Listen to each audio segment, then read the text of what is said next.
No. I always feel like when we start agency, it really is like the first day.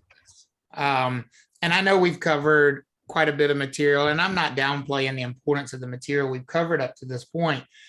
But when we get here, it changes.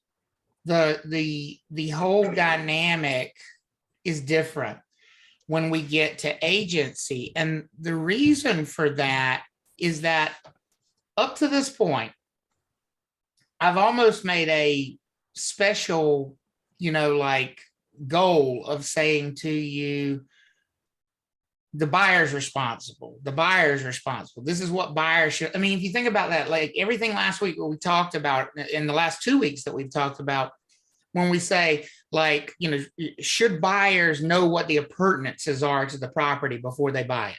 Yeah. And the answer was absolutely yes. Should buyers have a closing attorney do this research for them on the title? And the answer is yes. And, and so we really have put a ton of responsibility on people who are going into these transactions, because these are major transactions. See, up to this point, we've treated it as if the buyers and sellers were going to be alone in these transactions. And it is so important to remember that that is possible. As a matter of fact, that is the more natural order of things. I think it's important to remember too, like, even though they may have representation, it's also really important to realize at the heart of it, it's almost still as if they are on their own, but they're not, because it's still their responsibility to get whatever it is. I love that you point that out, Seth, because it is their transaction is what really gets down to the heart of the matter. It is their transaction. The transaction is the buyer's transaction, or the seller's transaction, or the landlord's transaction, or the tenant's transaction. These are not our deals. We are brought in as an expert to provide assistance to these people. But here is a huge thing to think about, folks. And you cannot lose sight of this, because if you do, it's really going to mess with you as you go through this idea of agency. People don't require representation. There is no necessity for buyers or sellers or landlords or tenants to be represented in these transactions. That whether they're capable of representing themselves or not is not really the point or the question. It's whether they're legally allowed to represent themselves. And what do y'all think the answer is? Whether or not a buyer or seller can go through these transactions without the benefit of somebody like us in their corner? They can. Yeah. Yes. It's like the example we used last week. You could represent yourself in court, but is it wise? No. That's stupid to do, but you can do it. You're exactly right. I mean, they always say that somebody who represents themselves has a fool for a client. And I really believe that. And I believe that's true in real estate transactions, just like it is in court. Because it is very hard to represent yourself transactionally without getting emotionally attached to things, without letting things get to you. These are business transactions, and they're business transactions that are very complex. And that's really where the idea of agency comes into the picture. So this is your first big definition for this section. Well, and before we go, one thing I was thinking about last night, because I was thinking about when I first was introduced to agency, the first 2 weeks of class was laying like that groundwork for what real estate is, the actual land. And then now, as we're getting into this, I think it's important to realize there's a way that we see things happening in the real world, but just because it's happening that way at your eyesight or however you're interpreting it, doesn't necessarily mean that it's structured that way legally for it to happen. Well, that's exactly right. Think of it almost like a magic show. Just what you see as a member of the audience is not necessarily what is happening behind the curtain. And so what we have to be open-minded. Right. What we have to do in this section in particular is start to go behind the curtain. what does it really look like to represent people in these transactions? So these are consumers.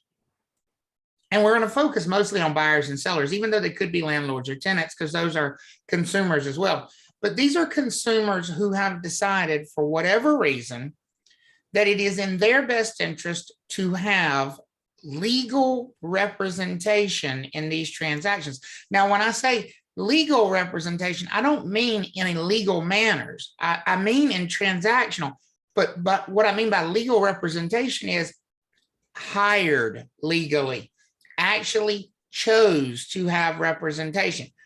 Let me be clear, and this is something that you need to start with, because I'm sure you already have assumptions that are going to lead you in the wrong direction here.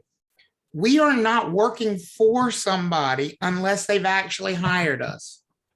Seth, would you say that's probably the single biggest point of confusion, even though it sounds silly to say it?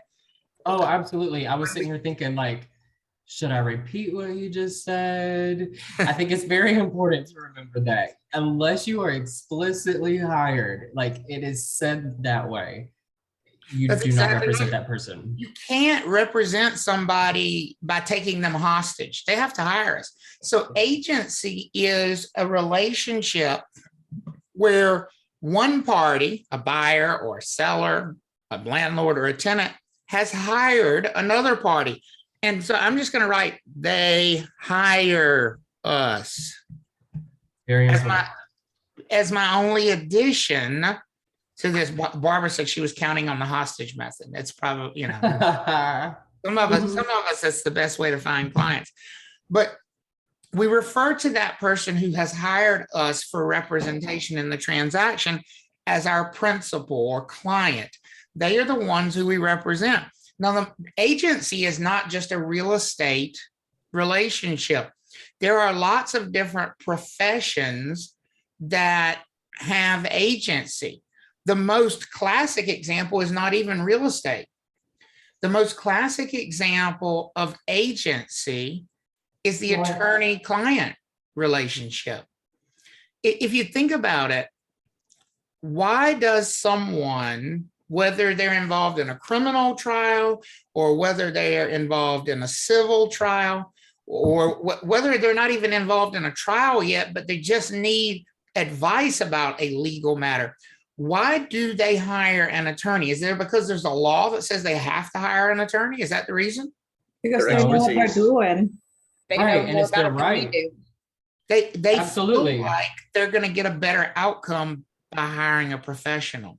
That's really what it boils down to. And truthfully, they will. I mean, think about your average citizen. They have so little understanding of the law and the implications of the law. And so if they end up in a court of law, especially if they end up in a court of law where the other person on the other side has chosen to, how many of you all feel like that's a really dangerous territory where one person on one side has decided to have professional representation, but the other party on the other side has chosen to fly it alone? How many of you all think that's a dangerous potential situation for that party that's flying it by themselves? Yes. Very Yeah, dangerous. somebody's gonna get eaten alive. Remember, they can. But here's the thing. Don't forget that that's possible. It's possible in a court of law, but it's also possible in our transactions, folks. We aren't always hired in these transactions. And I will tell you the truth. And this is just me being honest. When I'm involved in a transaction, you know what my favorite thing to see on the other side of the transaction is? Somebody Unrepresented. Somebody who chose not to have representation. Mhm. Let me ask y'all a question.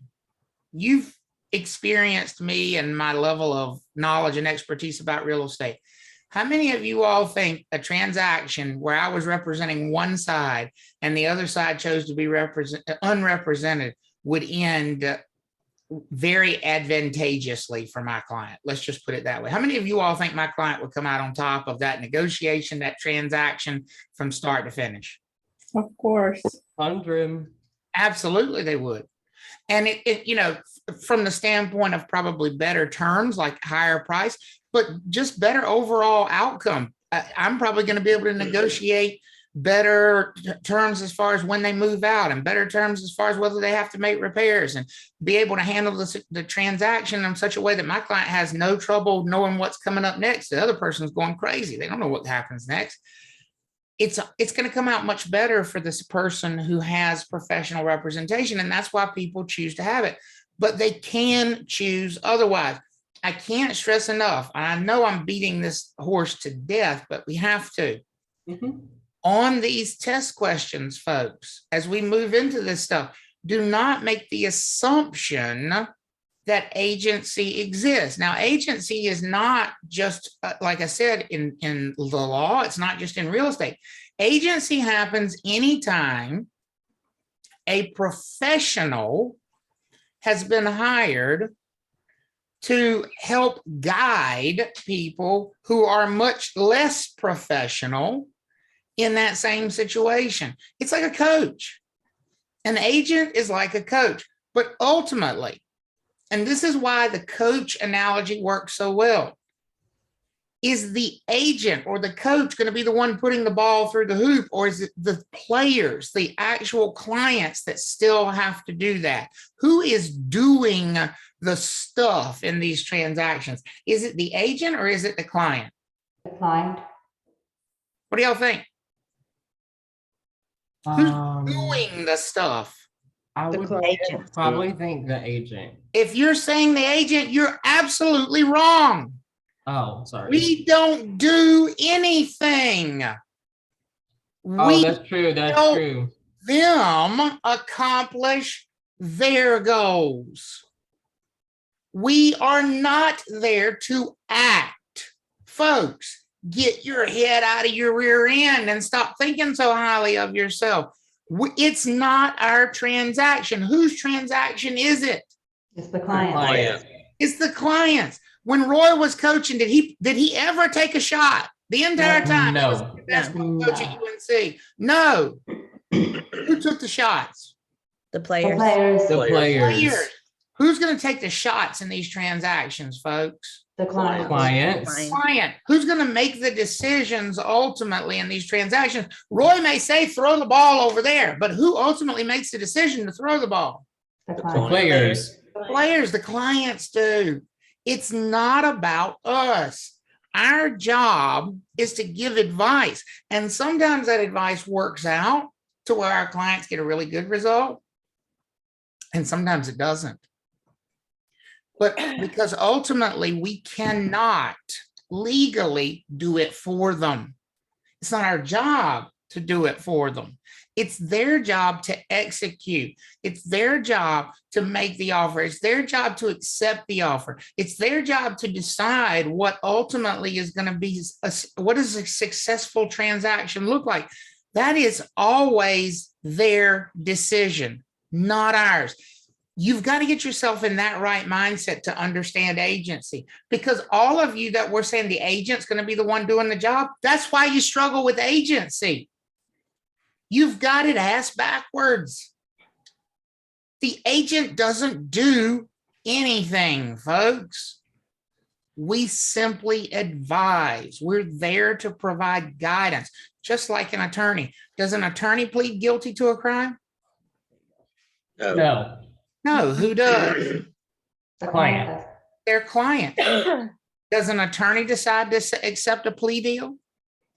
No. No, who does? The client. Their client, with the advice of their attorney. And so when you get to the question of what a real estate agent is and who a real estate agent is, the answer is a real estate agent is a professional that has been brought into the situation to provide what above everything else? What above all things have we been brought to the picture to provide for these people in these transactions? Advice, expertise. So what is a real estate agent? They are a source of advice, folks. First and foremost, we are a source of advice. and here's what advice sounds like, by the way, because sometimes I think we throw that word around and you just need a basic sort of vocabulary drill down on what advice means. Advice is not telling somebody what to do. Advice is telling somebody what they should do, what your opinion is of what they should do. I think you should do this. I think you should say that. I think that this would be a good offer. You know, I believe if we counter offer this way, that would probably get you a good response. That's what advice sounds like. This is not advice. Oh, you have to accept this offer. That is giving somebody a command. Folks, wrong, wrong, wrong. Who gives the commands in this relationship? Is it the agent or is it the client? The client. The client. They're the boss. They hire us. They're the ones who ultimately make the calls here. Now, just some vocabulary that we need to get out of the way here. Real estate brokers in North Carolina are any person who has a real estate license. We talked about that a lot over the last couple of weeks. However, on the national section of the exam, you're going to have to be really careful with that verbiage. Remember that we are the exception to the rule. I'm going to say that again. North Carolina is the exception. It is not common for everybody to be a broker in other states. And therefore, that's not the way the verbiage or vocabulary is going to work on the national section of the exam. What the national section of the exam does is takes the most common ways things are done and test them that way. The most common way things are done from a vocabulary standpoint is to refer to your basic licensees as salespersons. We don't have salespersons in North Carolina because everybody's a broker, but most states do have salespersons. Most states, you only become a broker if you're actually going to supervise people. In other words, you don't bother taking the additional, there's always education to go from that basic level up to broker. There's always some additional education. And in most states, you don't bother to take that additional education unless you're going to supervise people. Now, what do we call the broker who supervises people here? Broker in charge. Broker in charge. Broker in charge. So like in Virginia, as an example, they would simply call them a what? Our version of BIC, what would they call them in Virginia? A broker. A broker. What do you think the salesperson license is most similar to in other states that have salespersons? What of our licenses? What status of our license? Provisional. Provisional broker. That's exactly right. Provisional brokers in North Carolina are simply ones who haven't taken the rest of the classes necessary to get to the full broker level. Well, that's what a salesperson is in most other states. The difference here is you have to take them. In Virginia or South Carolina, you don't. You can simply stay a salesperson. So don't let that kind of difference in verbiage throw you off, because you may see that on the national section. And I think once we're getting into all of this kind of stuff, it might seem a little bit overwhelming because you're like, oh my God, I have another thing I have to relate to the national and North Carolina. This is very, very simple, very easy. So I would just have in my mind, this is not something that's going to trip me up. Well, I think the thing to do is just to say in your mind, provisional broker equals salesperson. Salesperson equals provisional broker. That way you don't have to worry about if you're on the national section or the state section, because you'll never see the phrase provisional broker on the national section, and you'll never see the phrase salesperson on the state section. So it sort of takes care of itself as long as you know that they're pretty much the same thing. Yeah. Zeta, I wouldn't let it trip me up. Yeah, exactly. Zeta, you had your hand up? Yes, so for the national side, we'll see salespersons instead. Correct. For the national side, you won't see provisional broker referred to. You would see salesperson and broker. Okay. That's exactly right. I did get a private message in the chat. It says, so if there is a remote broker job in a different state, would I be qualified to fulfill that position, or do I need to be a BIC here before applying? Very loaded question. Yeah, right. Here's the thing. The key to that whole question, what do y'all think? I'm gonna throw it out to y'all. if there's a remote broker job in a different state, would I be qualified to fulfill that position, or do I need to be a BIC here before applying? What do y'all think is the key word phrase there in that question that I'm going to hammer on? Different state. In a State. different state. I can't answer what a different state would do, folks. I don't know. And more importantly, I don't care what would happen in that other state. That is your job, honey bunches, to figure out.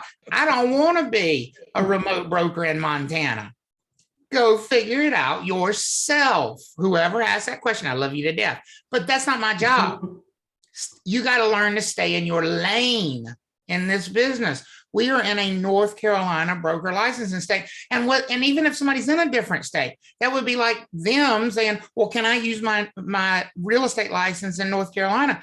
The person in their state couldn't answer that question. They would have to call the real estate commission here to find out what it would take to fulfill that job here. And so you would always have to contact. These are state by state restrictions. So if you want to know what it takes to be whatever in another state, you got to contact the other state. Absolutely. That's kind of what I wanted to get at just for everybody, because I know there's probably more questions about different states. We don't know. We don't know. Gotta call that state. And even if we did know, I wouldn't answer, because all it serves as a point of confusion for you, right? And so, because you need to clearly understand that it's all about state by state rules, what their rules are for licensure. Are there states out there that would recognize your North Carolina license? Yes. Am I going to tell you which ones they are? No. That's for you to figure out if and when you get ready. Because when you get ready to move to Nevada, guess what you need to do? Contact the Nevada Real Estate Commission and figure out what it takes to get a license there. Just like when somebody's moving to North Carolina, they need to contact the North Carolina Real Estate Commission and figure out what it takes to get a license there. So it's the way it works. It's the way it works. So because it's not one licensure for all states. There's too much that's state specific. Now, we mentioned earlier, and this is something that we do harp on a lot. You need to understand, just show of hands, how many of you feel like you still have some level of confusion about what is a company and what is not a company? It's okay to be honest. I'd rather you be honest with yourself. Because I want to gauge where you are and how deep I need to go in this. Do we feel, anybody feeling like they have some level? I see a couple of hands. Okay.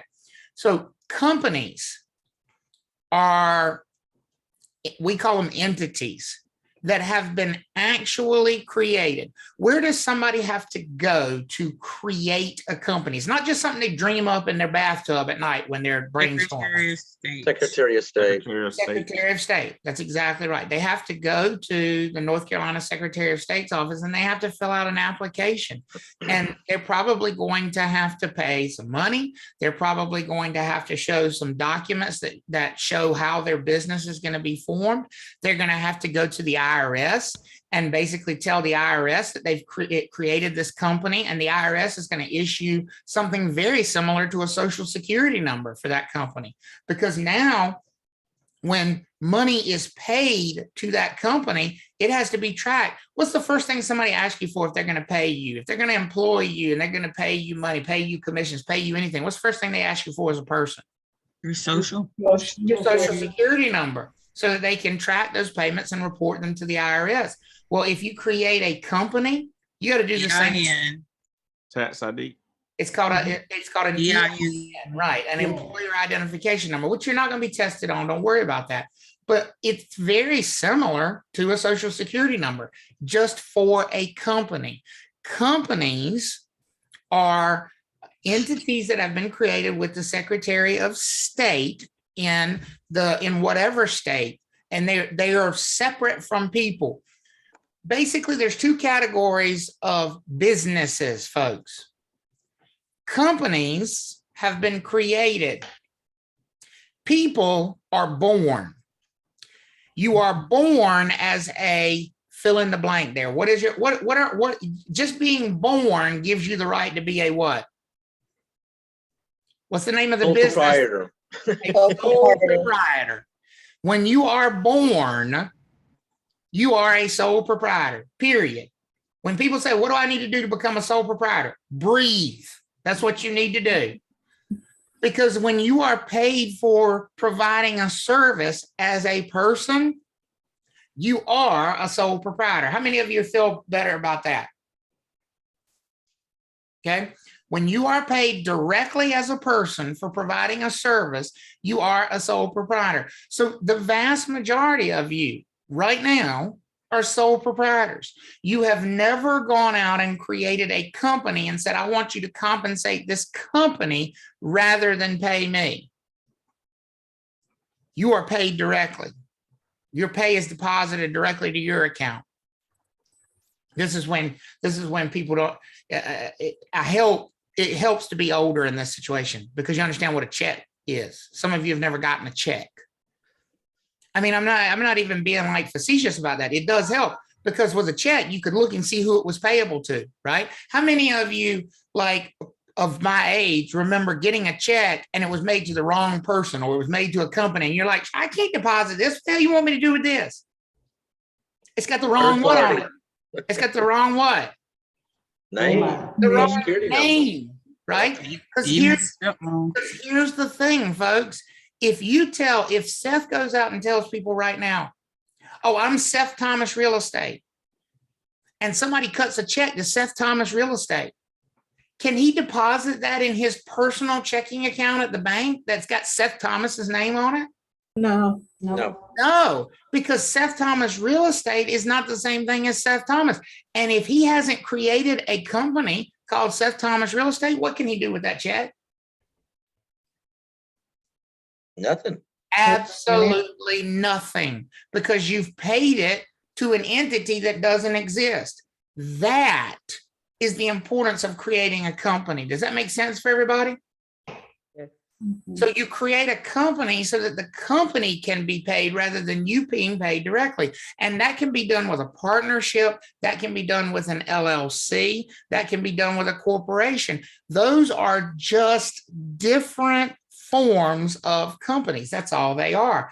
Now, we talked about also, and this is an important distinction, when you create a company for real estate brokerage purposes, not a company that's going to own real estate, not a company that's going to buy and sell real estate for itself, but a company that's going to help other people buy, sell, lease, list, exchange real estate and get paid for helping those other people. Isn't that the licensure rule? Mm-hmm. Any person or company, but if it's a company, what kind of license is it required that it get? Firm. A firm license. If it's a company, it's required to get a firm license. Here's the thing. Remember this. You're born a sole proprietor. Sole proprietor need what kind of licensure in North Carolina to transact real estate business and be paid for it? Broker. Brokers. You create companies. If you created something, you additionally need what kind of licensure for that thing that you created?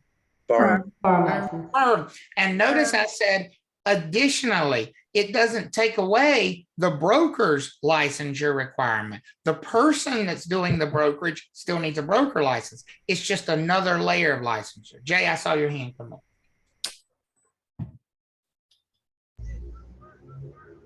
Jay, Joe, you were talking. You were muted though.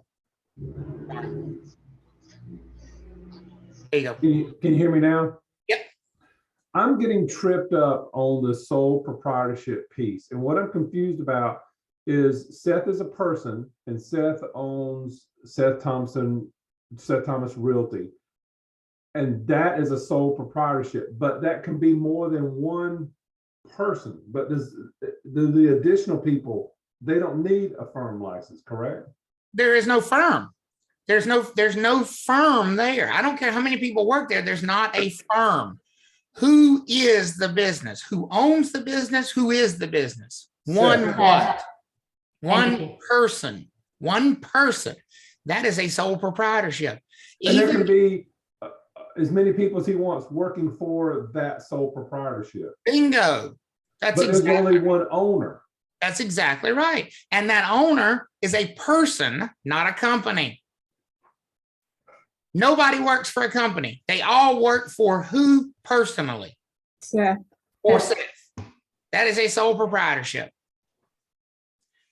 Whereas in my business structure, nobody works for me. I don't have a single person that works for me. Matter of fact, I work for the same company they all work for. Who do we all work for in my business structure? Trav Trav Talks. Talks. Trav Talks LLC. And Travis Everett works for Trav Talks LLC in the same way that Seth Thomas works for Trav Talks LLC. I have intentionally gone to the trouble of creating this outside entity that is going to be the boss. If the boss is a company, it's a firm. If the boss is a person, it's a sole proprietorship. And the number of people doesn't really affect that. Christina, you had a question? Yeah, and the question the last person said, I mean, literally the only difference is that Seth Thomas had not created a company. That's it. Okay, yeah. Yeah.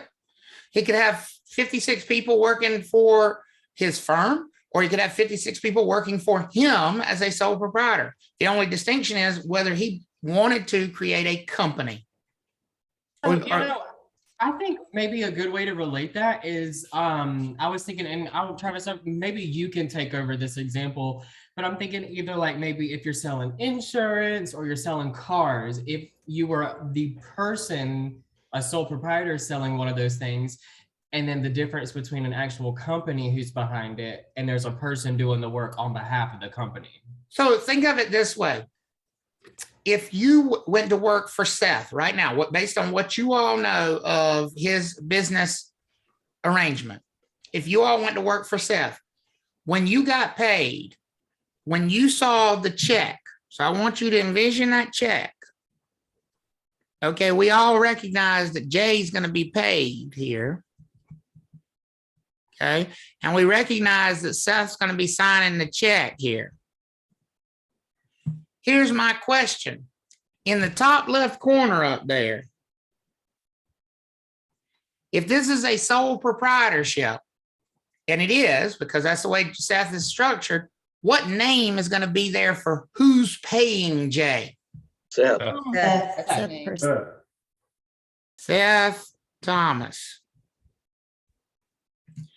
Whereas if I hired Jay and I pay Jay, we recognize you're still going to see Jay's name here. And you're going to see my signature down here. But in the top left, what's it going to say? Who's paying Jay? Is Travis Everett paying Jay? Trav Talks LLC. LLC. Trav Talks. Which is a firm. Which is a firm. This is a firm. Right. This is a sole proprietorship. I think this gets way convoluted when it really is so simple. Like a firm is just an extra entity you're putting in there. It's just like a placeholder. Does that help? Mm-hmm. Now, here's a follow-up question looking at those two checks. In both of those situations, how is Jay structuring his business? How is Jay doing business? Is he doing business as a firm or is he doing business as a sole proprietorship? Sole proprietorship. Sole proprietorship, and we know because it's his name that's being paid. Could he have 10 people that work for him?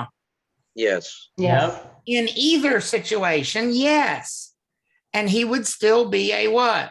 Sole proprietor. Sole proprietor. Proprietor. Now, if he came and he created Cutler Realty LLC, then that would be a what? Firm. A firm. How do are we getting better about that? Is that helping? Mhm. Yep. Yeah, so a sole proprietor can never be an LLC.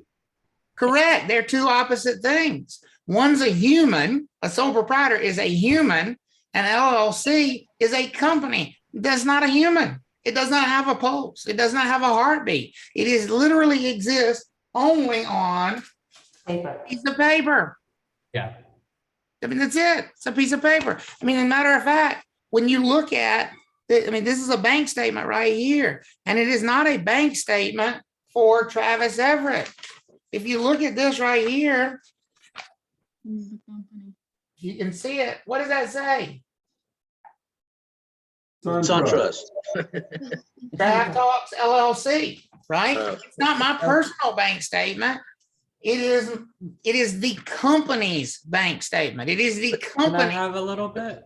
But Travis, so Seth, the sole proprietor, can choose to create a firm Correct. by going through the process with the Secretary of State. That's exactly right. And here's the thing: if Seth does create a firm, the only thing that changes is he's got to get a new checking account.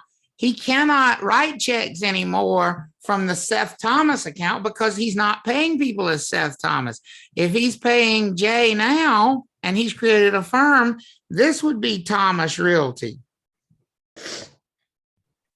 But if I made you're myself a sole- sticky note. Sorry. Right? but if I think you're a Jay was sole gonna ask something. proprietor, you don't have to register with the Secretary of State. Correct. You're a sole proprietor the minute you're born. However you were born, whether you came out of a birth canal or you were C-section, I don't know. But the minute you started breathing, you were a sole proprietor. No paperwork is necessary. If you got a social security number, you're a sole proprietor. Already. I like to think of it. Raise your hand. Raise your hand if you've already done all the necessary paperwork to become a sole proprietor. Raise your hand right now if you've already done all the necessary paperwork. You were born. You were born. There should be like 50 hands raised. Every single one. Be alive. Michelle, did you have a question? I think I talked over you, Michelle. So a sole proprietor is just one person. It's not, you don't have to go through the North Carolina Secretary of State. You just, Yes, what you said is correct, but don't hang yourself up on one person. Sole Okay. proprietor means the boss is one person, the but boss there is one could be person. 20 people that work there. Yeah. Okay, gotcha. Okay, got it. You know, it's not Hey, about Travis. a number, it's about who the boss is. Yes. Just so just to help people understand, anybody that's got a job right now is working for that company as a sole proprietorship. Yes, the employee themselves. Yes, the employee is a sole proprietor because they're paying you directly. That's exactly right. That's exactly right. You're already a sole proprietor. If you're getting paid in any way, shape, or form as a person, if payments are going to your social security number, you are already a sole proprietor. Folks, the kid who cuts your grass for $40 is a what? Sole proprietor. Sole proprietor. A sole proprietor. That's literally how easy it is to be a sole proprietor. Everybody, how do we feel about that? Better? Yep. Okay. So let's see how we feel about that then. Look at this picture. Based on the picture, are we looking at a sole proprietor or are we looking at a firm? Which is this based on the picture? Sole proprietor. Nice, Sole proprietor. nice. We don't know. Good job for getting it Finally, wrong. we have no idea. And Timothy said he's breathing. He is breathing, but here's the thing. Ultimately, even with firms, there's always going to be somebody breathing there. You cannot look at a picture, and this is the association I'm trying to break. You cannot look at a picture and say, one person, oh, it's a sole proprietorship. You can't do it. You don't know. What's the only way we would know whether he was structured as a sole proprietorship or a firm? Maybe if he had a name tag on or something. LLC? How about look at his paycheck? Yeah, if you Couldn't we- pay. Right. Yep. Couldn't we look at how he's paid? How the Yep. money comes in? That's where we would need to look. If the money comes in with his name on it, he's a what? He's a sole proprietor. Sole proprietor. If the money comes in as, Blue Shirt Realty Inc., he's a what? Firm. Firm. It has nothing to do with the number of people involved in the situation. So look at this picture. Wait, can you go back to that one? Yeah. Imagine if Travis was up there. What would you say then? Right. Now that you know. Oh, I love that. I love that question. If it was a picture of me, I'm not a sole proprietor, right? You don't know. Well, now that you know how the business is structured, then I would think you would probably say firm. Well, that's exactly right. But that's what I'm saying. Like, you're exactly right in pointing out that it could be a picture of any human, and we literally would not know unless you already knew, like you know about me, that I am a firm. Travis, I think you need to send all of us a check, and we see that on there to prove that you are a firm. I should do. I like that one. So look at this picture then. No Okay. idea. It Still depends. We still don't know. We You don't don't know. know. We Yeah. don't know. Good. See, that's That's a why very good job. that's why I torture you through this, because it's hard to break those mental associations that you Yeah. have. You're And trying to trick if us, that's why. Right. Like if it's multiple people, oh, it must be a firm. No, Right. it must not. could this still be a sole proprietorship? Yeah. Yes. Yes. So let's say this is Lena, and she is a sole proprietor. She's just the what? Person. Boss. She's the boss. She's the boss. They all work for Lena. Mhm. They all answer to Lena. She's their boss. So she could be a big, right? She could be a big, because if these are all brokers, if these are 4 brokers, she is the broker who happens to be, what does the IC stand for? Charge. In charge. In As charge. a sole proprietor. Look at Mina. Mina just asked a test question without even realizing it. Where? Listen. Does BIC have anything to do with a firm? No. No. No. Anytime you have more than one broker working together, one of them has to be what? A big. A In broker in charge. charge. Yeah. One of them's got to be in charge, but that could be structured as a firm. It could also be structured as a what? Sole proprietor. Sole proprietor. Proprietorship. So let me throw this out there at you all. Seth does not have a company right now. He goes out tomorrow and he decides he wants to take 5 of you on as provisional brokers and supervise you. Can he do that? Yes. Yes. Yeah. Yes. He would have to be. He can only supervise provisional brokers if he is a what? A Broker big. in Broker in charge. Charge. Is a broker in charge. Is he broker in charge of a firm? No. No. No. No, because he never created a company. He is broker in charge of a sole Sole proprietorship. So put me where Miss Chicky Doo is standing, and that would be a sole proprietor. That's exactly right. That's exactly right. But if you put me in that picture where Lena is standing, it's a what? Firm. Firm. It's a firm, because I've created a company. So I know Madison had a question. It said, so a person who owns a firm is structured as the firm. Would it still be a sole proprietor if he gets paid from his own firm? Well, I am a sole proprietor to myself, but my business income is coming through a company. Therefore, the company is structured as a firm. It's 2 separate things. Me as a person is always going to be a what?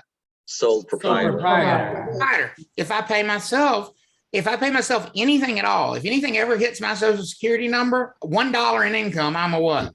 Sole proprietor. Sole I'm a proprietor. Proprietor. proprietor. The question is, does the income hit something before it hits me? And if it hits a company, then that's a what? Firm. Firm. Firm. Are we all seeing the difference? Mhm. Yes. So by Is the that how way, you do it, Travis? You pay yourself? that's exactly what I do. Yeah. That's That exactly what I do. reduces your exposure too, right? It reduces my exposure. It also reduces, here's the thing. Y'all ask what the benefits are. The corporate tax rate, folks, is lower than my personal tax rate would be. So is it better for the income to hit that corporation first and the corporation do things like buy a car and buy computers and buy clothes that I need to work in? Or is it better for that income to hit me, who's in a higher tax bracket than the corporation is in? Which one is it better? Firm. The Corporation firm. LLC. It's better for that income to hit the company first, because the company gets taxed at a far lesser percentage than I do. Yep. I've got to do that today. Ted, Travis, Yes. and I think I know the answer to this. I just want to make double sure. So when we finish pre-licensing, we do all of our credentials and we become a non-provisional broker. And So we you are- mean when you've completed your post licensing? correct. Okay. And we are working for a real estate firm. Which just means you're working for a company. That's all it means. Okay, correct. Don't you dare think of Remax or Century 21. Get that out of your brain, because those could be sole proprietorships as well. Okay. You're working for a company. If that's what you're telling me, you're working for a firm, you're working for a company. That's all you know. Right. Can we create a firm license? Can we apply to the Secretary of State? And when we are paid by the company we work for, can we request that that company we work for pay our firm? Yes, absolutely. That's just one company paying another company. And that firm can be one person. That's exactly right. Leslie, Oh, but I think for the first time, I finally kind of get it. That's exactly right. Which is exactly the situation I have with Leslie, who's with us, on Wednesdays. Leslie has her own LLC. She is the only person who works for that LLC. I do not compensate her directly. I compensate her LLC. So Trav Talks LLC pays Nat Win LLC. Oh, wow. Okay. Exactly how she's structured. Hey, Travis, I have a question. Yes. Okay, so it could be beneficial for tax reasons for us to go to the Secretary of State, open an LLC, because we get the taxes are lower. Yeah, they are, especially when you get to certain incomes. But again, that's tax advice. You got Right. the CPA and all that good stuff. Right. I'm just trying to understand the concept. Right. And that's the concept. It's also a liability thing. If someone is dissatisfied with the service that they receive, are they suing Travis Everett? Are they suing Trav Talks LLC? Who has rendered them a service? Trav Talks Trav LLC. Talks LLC. That's the other benefit. It's a liability protection. It puts a buffer layer between me and the business versus when you are a sole proprietor, you are the business. Right. Yeah. I do think it's important to break that association that, Remax, Keller Williams, et cetera, is the firm. That is a brand. It's Right.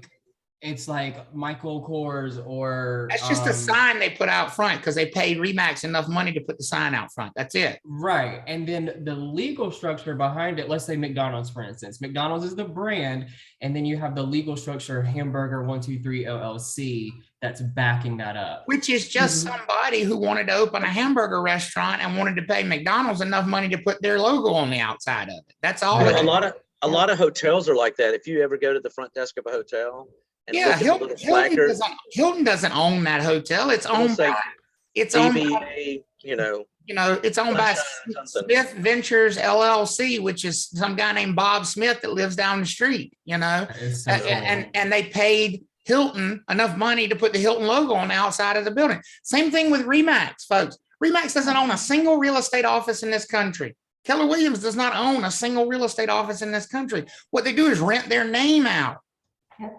Just a franchise, right? So it's a franchise. That's exactly right. So if Mark, Yeah. once he's got his license down the road, he decides, you know what? I want to operate my own office and I want it to be branded as a Remax office because I really like their brand. It's not going to be Remax owning and operating that office. It's going to be Mark owning and operating that office. He just pays Remax enough money to be able to put the balloon on the outside of the building. That's it. Right. And I do think it's important to realize, yes, it may be an entirely different legal business structure with a brand just on top on the face of the company, but there's still requirements that brand might be all right, you got to do this and this and this and this. So. And I saw the question Raquel asked, can't we apply for an LLC while provisional? It's a little bit of a loaded question. You can create an LLC anytime. The real question is, can you get a real estate firm license? We'll talk about the firm licensure requirements a little bit later in license law. But for right now, just assume a company, any LLC that's going to do real estate business needs a real estate firm license. Are we getting better on that idea, folks? Because it is an important kind of get the basics laid down here. That's one of the things about agencies. We got to get the very basics in place first. Yep. As far as agency goes, remember, it's not our transaction. It is the buyer's transaction. It's the seller's transaction. They are the boss. They are the ones bringing us on board for our expertise. They're the ones who have decided they want our advice. And one of the most important questions you're going to have to ask yourself, because every transaction has two sides. Every transaction, whether it's a lease, two sides of the lease, lessor, lessee, landlord and tenant, right? Mhm. Two sides of a sales transaction, grantor, grantee, seller, buyer. You know, every transaction has two sides. What you need to understand about agency, we as agents should be on one side of a transaction if we're involved. We are only on the team of the one party in the transaction who is hiring us. If we have been hired by the seller, then we are a seller's agent. Does that make sense for everybody? Mhm. Like UNC versus Duke. Right. If we have been hired by the buyer, then we are the buyer's agent. Do we owe everybody in the transaction the same things? Do we owe everybody advice, as an example? No. No. Only the party who hired us. We only owe that advice to the party who hired us. We only look out for the best interest. Now, this is where you've got to accept something that some of you will love about real estate, and some of you, it will make you a little bit uncomfortable. But I'm here to tell you, the quicker you accept it, the better off you will be. This is dirty work. Folks, if I have been hired by the seller, what is it my job to do in relationship to the buyer? What is it my job, not my choice? Murder them. Leave them beaten, bloody, dying on the side of the road of that transaction. I am supposed to take everything I can squeeze from the, exactly, Madison. Come up. From the flow up. That's my job. Now y'all see why I like this. It allows me to take out my aggression. It is our job to be one-sided. It is not your job to be fair. There's no fair here. This is something I was thinking about last night too. I was thinking like, you know, we're all generally good people. We're good-hearted and we don't want to screw anybody over. But the term or phrase that came to mind when I was thinking about this, probably what I should have heard when I was first taking the course is, it's just business. It is just business. And here's the thing. If they want to make it more fair, they could also hire a professional themselves. How many of y'all agree with that? They could balance it back. Don't they have the exact same opportunity that my client had? Yes. Yep. And listen, I'm not going to feel sorry for them that they didn't hire me. They'll learn next time. Next time they won't be the one on the other side for me. Next time they'll what? Hire representation. Representation. Yeah. Hire me. You know what? I talked to a guy. I taught this class. You know, I teach it all the time. And I had a guy in class, and he laughed. He said, "You know what?" He said, "I know exactly what you're talking about." He said, "Because I've been divorced twice." And I said, "Oof." He said, "You know who was my divorce attorney the second time around?" I said, "Who?" He said, "My first wife's divorce attorney." He said, because that guy ripped my ass from one end to the other in that thing. And as soon as I realized I was getting divorced again, I said, I ain't gonna be on the other side of that. I'm hiring him this time. How many of you all think they're gonna learn today? If they don't hire you the first time, they're gonna learn to hire you in. It's the second time. Next time, because it is your job to take them to the cleaners on behalf of your client, folks. All is fair in love and war. That's And right. this, So Katie asked a question that I think it will get covered later. It says, so is that to say most agents can't represent both the buyer and the seller? When we bought our house, our agent happened to be the seller's agent of the house we purchased, so we were given a new buyer's agent. so we should never think of ourselves as being on both sides of a transaction. That makes no sense. Right. That makes no sense whatsoever. How many of you all would want to have one attorney representing you and the person you were suing? No, no, no, no, no. Right. No, you need to be on one side. Now let's talk about those two sides. And this, folks, right here, next two slides, the next two slides, probably the two most important slides in the whole class. Amen. Like this slide and the next one, probably the two most important slides in the whole class, because this vocabulary is going to be the key to probably 20 test questions. And it is vocabulary that is so easy to mess up. Okay, so let's really zone in on this vocabulary, and then we'll take a break after we get through this vocabulary. And it's only 2 words. It's not a lot. It's just 2 words. But gosh, are they important? How many sides does a transaction have, folks? And we're talking about a sales transaction now. How many sides? Two sides. Two. Right? 2 sides. Two. We have the buyer's side and the seller's side. Does everybody agree with that? Yes. Now, we use the word or the suffix ing to indicate we're working.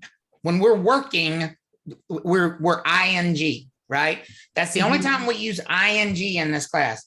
I am working for someone. I am working with someone. Ing means working, okay? Ing does not mean representation. Ing just means I'm doing stuff. Every transaction requires work. And how many sides are there to every transaction? 2 sides. 2 sides.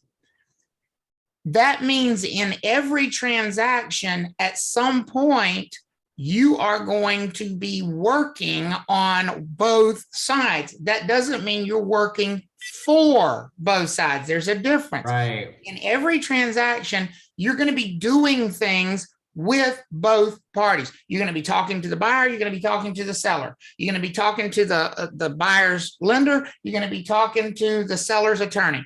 You're going to be putting a sign in front of the house. You're going to be showing the house to a buyer. Those are all things that we are working. You know, I'm going to work today. Well, what are you doing? I'm showing houses. There's that ing again, you know? Oh, what are you doing today? Oh, I'm listing a house. There's that ing again. Every time you see ing, what does that mean? We're just doing what we're doing right now. It's like the present tense when you see ing. What am I doing right now? Right now. Ing. Now, here's what you cannot confuse it with. It has nothing to do with representation. I can be representing the buyer, but working on the seller's side of the transaction. I can be representing the seller, but working on the buyer's side of the transaction. Here's the thing. I don't have to be representing someone to do work on their side of the transaction. I just have to be doing work on their side of the transaction. And that's where this vocabulary gets to be confusing. Mowing the lawn, that's doing work. Well, who do I work for? I don't know. Maybe I work for the landscaping company. Maybe I work for the homeowner. All I know is right now I'm doing work. Work. I'm doing work. I'm mowing the lawn. Everybody with me on the ing just means doing what? Work. Something. Doing work. That's it. Work. Does it tell us who we work for? No. No. An ing word, any word with ing on the end of it, will never tell you who you work for. Is everybody clear with that? Mhm. Yes. Okay. So let's talk about the 2 ing words that you're going to encounter over and over and over in this class. Listing and selling. Those are the two main categories of work that we can do in a transaction. You're either listing the property or you are selling the property. When you are listing, you are working on the seller's side of things. Examples of listing: putting a sign out in front of the property. Putting the property in the MLS, that's listing the property. Okay, but just because we're doing that, does that mean we represent the seller? No, we have no idea who we represent. We just know we're doing those actions. Right. If I am placing a property in the MLS, am I listing or selling? Listing. Listing. Listing. If I'm putting a sign up in front of the property, am I listing or selling? Listing. Listing. If I'm preparing for an open house, am I listing or selling? Listing. Listing. Listing, okay? So listing means I'm doing work on the seller's side of things. If I'm sitting down with a seller and trying to decide, and they're trying to decide if they want to hire me or not, am I listing or am I selling? Listing. Listing. I'm listing. I'm doing work on the seller's side of things. Everybody with me on that? Yes. If I am doing work on the buyer's side of things, if I am talking to a buyer, if I am facing a buyer, if I am showing a buyer a property, I am selling. What do you do when you take a buyer into the property? You try to do what? Sell Sell it. it to them. You try to sell it to them. We Look at sell. these floors, this granite. And this is to me, the best way to remember this. Who do you sell things to? You don't sell things to sellers, you sell things to who? Buyers. The Buyers. buyers. So Think if of your you, car salesman. that's exactly right. Salespeople sell things to buyers. So the word sell doesn't actually refer to work you're doing on the seller side. The word selling refers to work you're doing where? On the buyer side. On the buyer side of things. So if I'm showing a buyer property, am I listing or selling? You're selling. Selling. I'm selling. If I am meeting buyers at the open house, am I listing or selling? Selling. Selling. I'm selling. If I'm sitting down with a buyer to get them pre-qualified, am I listing or am I selling? Selling. Selling. I'm selling. Are y'all starting to see how that terminology works? Mhm. Now, here's the thing. If I'm showing a buyer a property, who do I first of all, am I listing or selling? Selling. You're selling. Selling. I'm selling. Who do I represent, the seller or the buyer? The Buyer. buyer. Oh, no, you sell, you represent the seller. The seller. Well, you don't know, yeah. Because you're selling. No Do they hire you? idea. I have no idea because we never talked about who, what, Who hired you? Represent. who hired Hired. me. I have no earthly idea because could I be showing a buyer a property and the buyer is the one that hired me? Yes. Yes. Yes. I guess. Could I be showing a buyer a property, but the seller is the one that hired me? Yes. Yes. In either case, I'm showing the buyer property, so I am doing what? Selling it. I am selling that property. The words selling and listing, folks, don't tell us who we work for. They simply tell us who we are talking to. That's it. You have to go deeper to know who we're working for. You need more information. Is that okay for everybody? Yes. So let's look at this picture right here. It says this is Jim, who's an on-site builder representative. He works for the builder who has signed an agreement with Jim's office. So is it clear here who Jim works for? Who has hired Jim? Yes. The builder. He works for who? The The builder. builder. But don't use builder. Get away from using that. Listing. There's only two parties in the transaction. Does he work for the seller or does he work for the buyer? The seller. Seller. Who Seller. works for the seller. And so Brian says, so it doesn't tell you who you represent, just who you're working for. Who you represent, who you're working for, the same thing, Brian. It tells you who you're working with. So let me back up for a second and see if I can help out with that. When you go into Best Buy Oh, I love this example. and you have a question, isn't a Best Buy associate supposed to help you with that question? Yes. Yeah. So would it be fair to say they are working with you? Yes. Yes. Yes, but are they working for you? No. No. No. Who do they work for? Best Buy. Seller. Best Buy. But The are they seller. work for the seller, correct? Correct. Correct. Because they're not gonna sit there and try to get you the best deal. They're gonna try to. No, they work Yeah. for the seller. They are looking out for their seller's best interest, but they are working with every buyer that comes through that door. They are selling the stuff in that store. Does that make sense for everybody? Yeah, it's the same thing as like a car too, you know, like they work for Honda or for Right. The dealership. They work, who we work for, we haven't even gotten to yet. We're simply talking about who we work with. Now, in this example here, does it tell us clearly who Jim works for? Is it very clear about who has hired Jim, buyer or seller? Seller. Seller. Does everybody agree with that, that Jim is a seller's agent? Yeah. Notice I didn't say selling. Ing is very different. Is a person. Seller, That is buyer. probably, like you said, the biggest thing in the entire class. There is a huge difference between Right. seller and selling. Right. He is a seller's agent. That means he works for the seller. The seller has hired him. Who does he owe advice to? The seller, Seller. Seller. Don't make it complex. Who's his boss? The the seller. seller, Seller. Who's he looking out for? The the seller. seller, Who's he trying to murder and maim and leave for dead on the side of the road in the transaction? The buyer. buyer. The buyer. Are we all clear on that? Yes. Okay. Now, look at this picture or these pictures. It says in these pictures, Jim is demonstrating all the features of one of the builder's seller's homes to buyers who are interested in the property.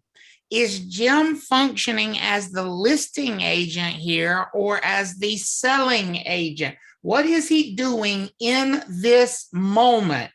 He's Selling. Selling. He is No, no, no, selling. no, no, no, no. Somebody said listing. He is Madison. selling. He is selling because, again, folks, it is a simple definitional thing. When the action is taking place with the buyer, it is called what? Selling. Selling. Selling. We're not talking about who he represents. That's not the question. Listing and selling has nothing to do with who he works for. Listing and selling has nothing to do with who he represents. We know he represents the seller. Mhm. That's one thing out of the way. But right now, in this moment, in this picture, he is doing what? Selling. Selling to a Selling. buyer. To those buyers. So, you know, it just crossed my mind to think like, you know, just because you're bound to a party, in this case, the seller, Jim is bound to the seller, he represents them, doesn't mean that he can't wear another hat and talk to the buyer, you know? Well, not only does it, you're exactly right. Not only does it not mean we can't, folks, it's probably the most important thing we do. I want you to put yourself in the shoes of a real estate agent. Mhm. If you are hired, can we agree that Jim is hired by the builder? Yes. Yes. The seller, yes. What did the builder tell Jim to do? Go find me who? Buyer. Give me a Buyers. buyer. Buyers. Isn't Jim doing exactly what his client wants him to do right here? Yes. Right. Yep. Imagine if he literally was just like, I'm going to talk to you, the seller, all day. How would the job get done? And look at the smile on his face. You know why he's smiling? Hey, Because he's about to sell it. Cover them into the buying the home. Because he's got them sucker.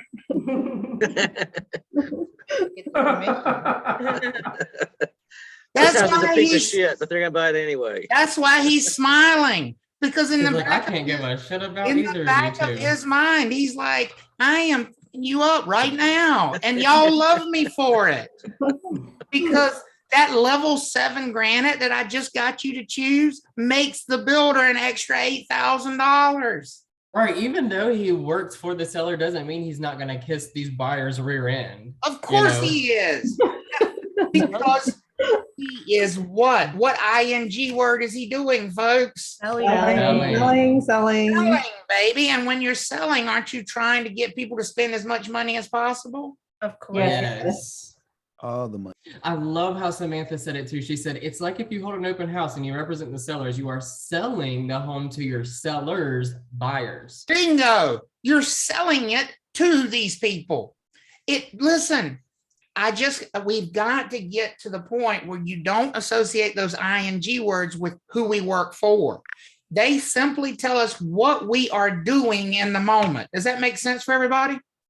Yes. So let me important. ask you a question.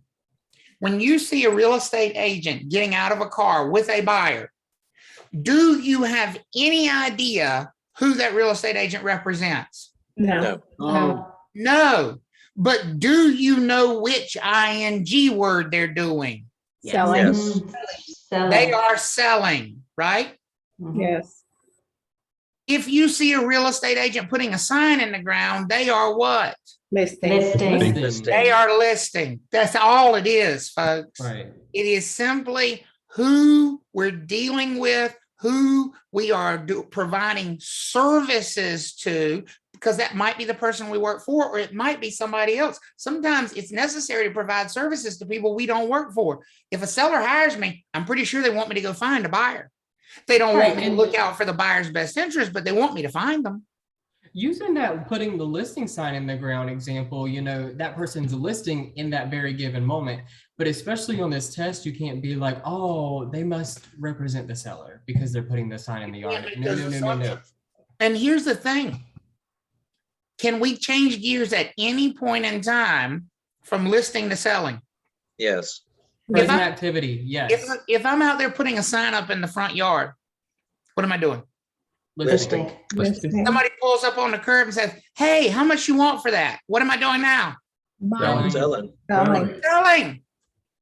I'm selling. I changed roles just like that. Yep. Did I change who I work for? No. No.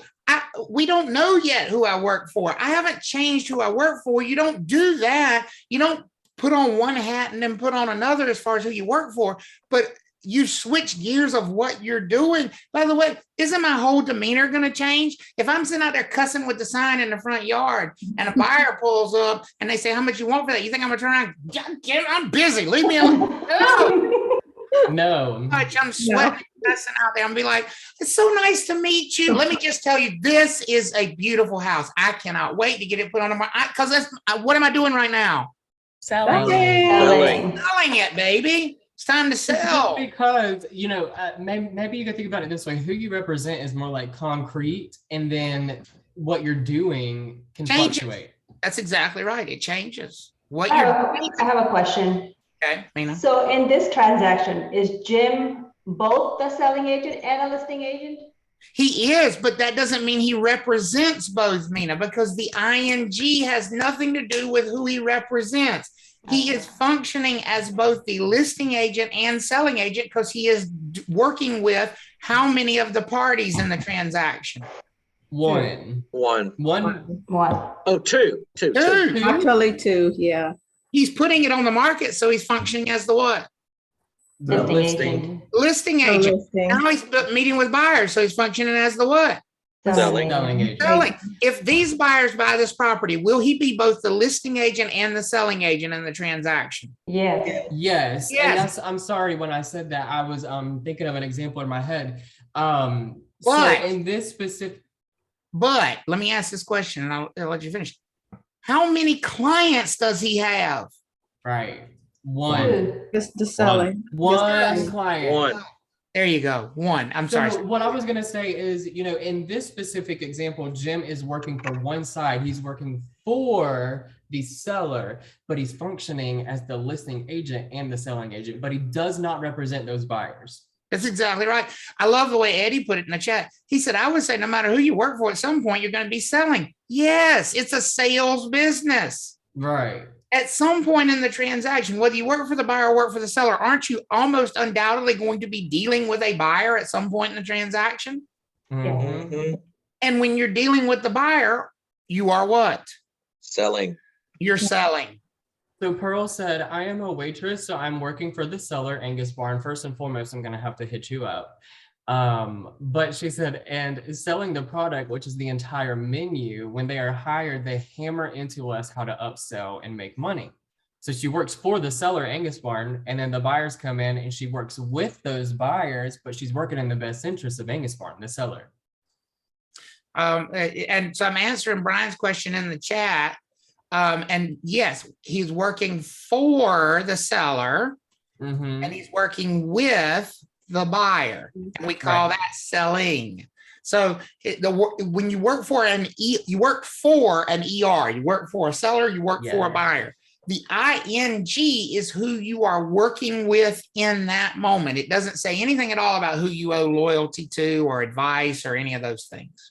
This is so nitpicky. It's simple, but it's very nitpicky. Those last couple letters of a word. Just basically the ING just says what you're doing. That's it. That's all it says. That's all it says. And as long as you don't read it as more than that, you will be safe in these agency questions. But if you start to make assumptions that when it says somebody is selling the property and you're like, oh, that's the buyer side, they represent the buyer, you're just wrong. You're wrong. Because just because they're selling does not mean they represent the buyer. They have to be. We have to be told who we represent. Right. I mean, think about an attorney. What's the first thing an attorney is required to do when they first speak up in a court of law? Identify who they what? Represent. Who they represent. Yes. Because you don't know. You can't assume just because somebody's standing on that side of the courtroom that they represent the plaintiff, right? And so don't make those assumptions. In real estate, we have to be told in these questions. Okay. Right. I have a question on this. Go ahead. So we're speaking with a real estate agent that works for a developer, and she had sent me, I was just curious, we're trying to just get information at this point about this new neighborhood. And within the second email, she sent me a working with real estate agents disclosure form, and she checked both the buyer's agency and the dual agency, and she's working for the builder. So well, we're going to talk a lot more about that form. That form doesn't create any type of a relationship. She can't create a relationship. You have to. What she's saying is these are the types of agency her office offers. These are the things you will have to choose from. Ultimately, Alyssa, it will be up to you to choose whether you work with that agent as them remaining a seller's agent or them being your buyer's agent or them being a dual agent. That's your choice, not theirs. okay, so in the case that, say, she has the buyer agency checked, she would be working for both the builder and for us in that situation? Well, that's what dual agency is. But again, the checking does nothing there. The checking is like showing you the menu. Since we got some restaurant people, just because I hand you a menu that has chicken, steak, and fish on it doesn't mean you're eating chicken, steak, and fish. You have to pick. Do you want the chicken? No, it's like, no, you're choosing. She's simply saying to you, these are the choices you're going to have to choose from. That's what the disclosure statement is saying. Okay. So why don't we do this? Let's take a break there. So coming back from the break, one of the biggest things about agency is just the amount of terminology that comes along with it. Vocabulary is definitely a huge part of this section. So we need to sort of get some basic terminology out of the way. Now, we've already talked about the word agency, but let's come back to it. Agency is a relationship. It is a relationship that only exists when a client actually hires us. So I guess what I want you to understand about that is we do not automatically have agency in a transaction. There's no such thing as like assuming we have agency. It has to be created with an agreement. We have to actually be hired by these people in order to legally create this agency relationship. We should never say, oh, I represent a buyer or I represent a seller unless they have actually hired us, because that is agency. And we do not have an agency relationship with everybody in the transaction. As a matter of fact, it's a better way to say our agency is to the transaction. Agency is who we represent in the transaction. Sometimes that gets confusing because we'll be working for the seller. Right. And we'll say, well, I'm a seller's agent. Okay, we work for the seller. And then somebody says, well, what are you when you're talking to the buyer? You're still a what, folks? If you were hired by the seller, even though you're talking to the buyer, you're still a what? Seller. A seller's agent. So it would be like as if you were saying, like you are a listing agent, Travis is, and he's representing Sharita, the seller, and then I come up, Seth, the buyer, and I'm unrepresented. Who would Travis be to me? Travis is the listing agent, Sharita is the seller, his seller, and then I'm an unrepresented buyer. Who is Travis to me? Who is it? What do y'all think? The seller's agent. Seller's agent. agent, right? Exactly. Sellers, not ing. The seller's agent. When we're asking about agency, folks, we're not asking for the ing words. The ing words have nothing to do with agency. The ing words have to do with work. We're not asking whose team are you on? But when we ask about agency, we're asking whose team are you on? Who do you represent? And I cannot stress enough that you have to learn to separate those two things. Who you're working with and whose team you are on are two entirely different questions. Right. They do not always line up with each other. Sharita is the client. She's the seller. Travis works for Sharita as the listing agent. But when I come to the open house, he's working with me as an unrepresented buyer. He only owes me seller agency because he represents Sharita. But when he's talking to me, my agency is still seller agency. Even though I am working with the buyer and I'm selling in that moment, my agency is who I represent. So again, when you're asked about agency, we're being asked about representation, and representation has nothing to do with who you're talking to. Right. It would be like me saying to you, like, so do you think that the seller will take a little bit less for this house? What do you think he's going to say to me when he doesn't even represent me? But there's a great question. So if I hypothetically in his situation, he says, I was hired by the seller, Sharita. I owe my agency to Sharita. And as Mark said, agency is constant, it's consistent. Amen. And a buyer named Seth comes in who I don't represent and asks me, well, do you think the seller would be willing to take less money? What is my answer, folks? If I owe my duty, my loyalty, my responsibility to the seller, No. my answer is no. No. My answer is no. At best, my answer is, well, you can make an offer and I'll present it, but I certainly can't make any guarantees. Even if I know that seller will take less money, is it my place to disclose that to a buyer that I don't represent about a client that I do represent? No. All your job is just to talk to me, but represent your seller.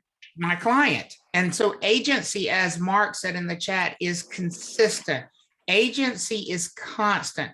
We need agency to be the relationship. I'm not asking you who you're talking to when I ask about your agency.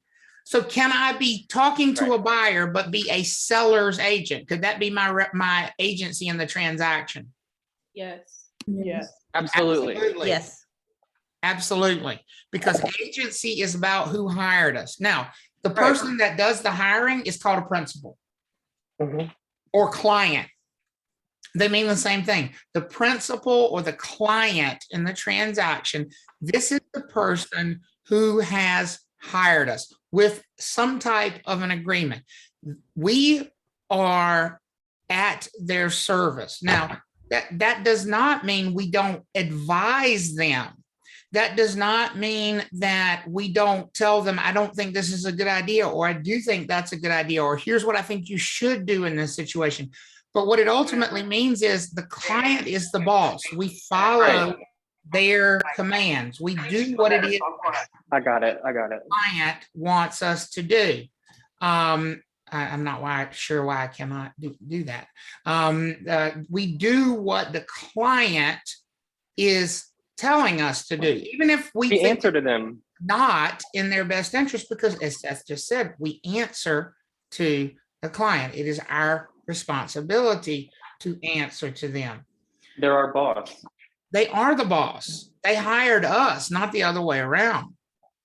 Now, a very different word than client is the word customer. This is definitely not an interchangeable word with client. The customer is not the boss. The customer is not always right.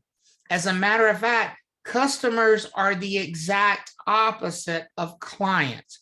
When we say that we have a customer in a transaction, what we are actually talking about, or who we are actually talking about, it is the people that we deal with on behalf of our clients. Anytime we are having a conversation that if we had not been hired, our client would have to be having that conversation, then we're talking to a customer. That's the best way to think about a customer. Anytime we're having a conversation that if we weren't there, our client would have to be doing it, then we are talking to a customer. So showing a house that we've been hired by the seller, put the house on the market, showing the house, we're having a conversation with the buyer. What do we call that buyer that we're showing the property to? A client. Customer. Sorry. Because we are there talking to them so that who does not have to do that? The client. The seller. Our client. Our client. We are taking the place of the client. If I'm calling the closing attorney for my seller client to arrange closing, who am I talking to at the closing attorney's office? Customer. Customer. If I represent the buyer and I call the lender and say, hey, I have a question about the appraisal, who am I talking to at the lender's office? Customer. A customer. Anytime we are interjecting ourselves on behalf of our client. So we have one client in a transaction. How many customers do we have in the transaction? Numerous. Many customers. Because anytime we are stepping up and saying, I'm speaking on behalf of my client, whoever's on the other side of that conversation is a what? Customer. Is a customer. Can you finish that sentence? Anytime we are interjecting ourselves. On behalf of our client? Yeah. Anytime we're speaking for our client, then the people we are speaking to are customers.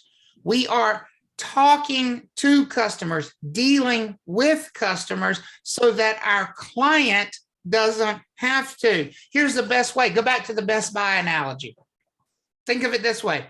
If you work for Best Buy, does the store manager deal with every customer? Your boss, do they deal with every customer that comes in? No. No. No, they send who?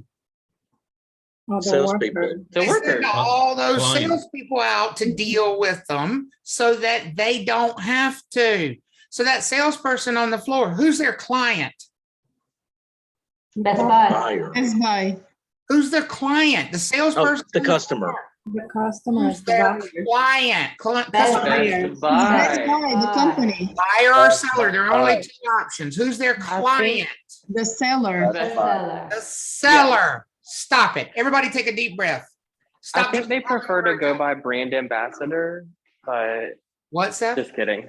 I was like, I think they prefer to go by brand associate ambassador, but that's just me. Yeah, whatever they want to call themselves. Just kidding. When they go out to the floor, folks, Stop making it complex.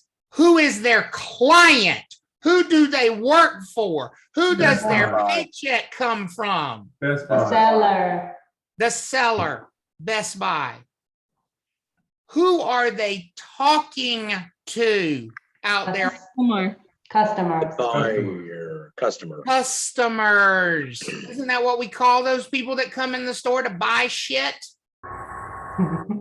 Yes. Sometimes.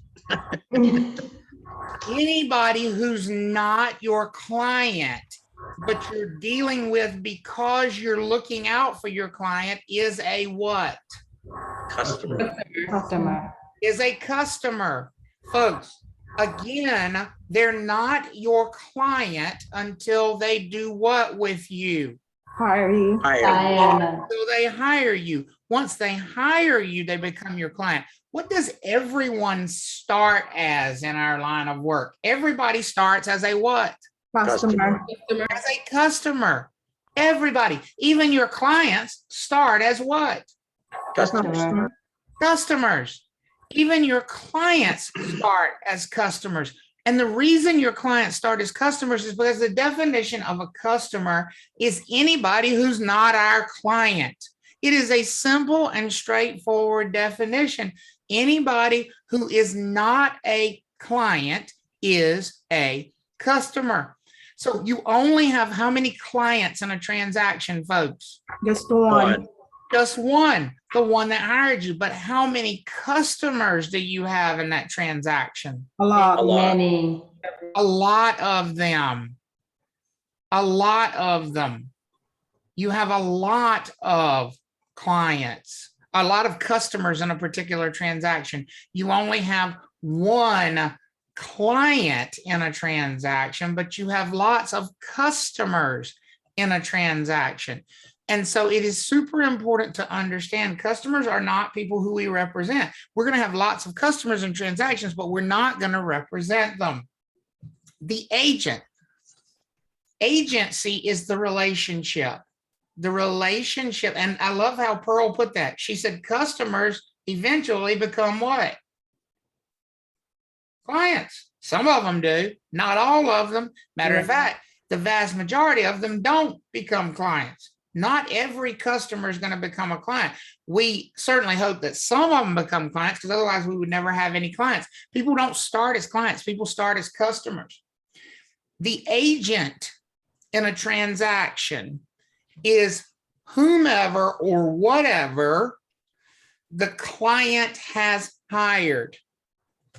Now, a lot of this has to do with how the business is structured. When you start talking about real estate agency, a lot of this has to do with how the business is structured.